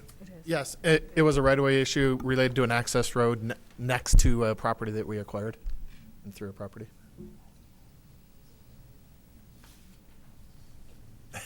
Motion to approve. Second. I have a motion by Commissioner Alvarado, seconded by Commissioner Tavaloni. All those in favor? Aye. Opposed? Motion passes. We've covered item 80. Item 81, Teresa. 81 is an action item. This is a financial allocation for a HRCSA project in Los Angeles County. Staff recommends your approval. Come on, L.A. Move it. Second. I have a motion by Commissioner Alvarado, seconded by Commissioner Tavaloni. All those in favor? Aye. Opposed? Motion passes. Item 82, Laurel. Yes, Commissioners, this is an action item. This is a request by the department for an allocation of approximately $1.5 billion in federal funds for the Division of Local Assistance and Subvention budget for 2013-14. State funds for this program were allocated in June of 2013. This annual lump sum allocation request is consistent with the most recent passage of the budget bill, AB 101. Historically, suballocation and obligation of these funds takes place very slowly in the first half of the year. So consequently, consistent with prior recommendations and actions, staff recommends the Commission allocate 1/2 of this request, $752,789,000. So moved. Second. A motion by Commissioner Arp, seconded by Commissioner Asimi. All those in favor? Aye. Aye. Opposed? Motion passes. Item 83, Juan. Thank you, Commissioners. If you would consider it, I'd like to vote or recommend the next three items. They're allocations for the Division of Rail, items 83, 84, and 85, and staff recommends your approval of the three items. Second. I have a motion by Commissioner Dunn, seconded by Commissioner Asimi, and we have one speaker on this item, Wendy Alston. Thank you. I just wanted to raise the issue of whether any state or federal funds that are being used for this $60+ million project are flexible funds, which can be used either for capital or operations.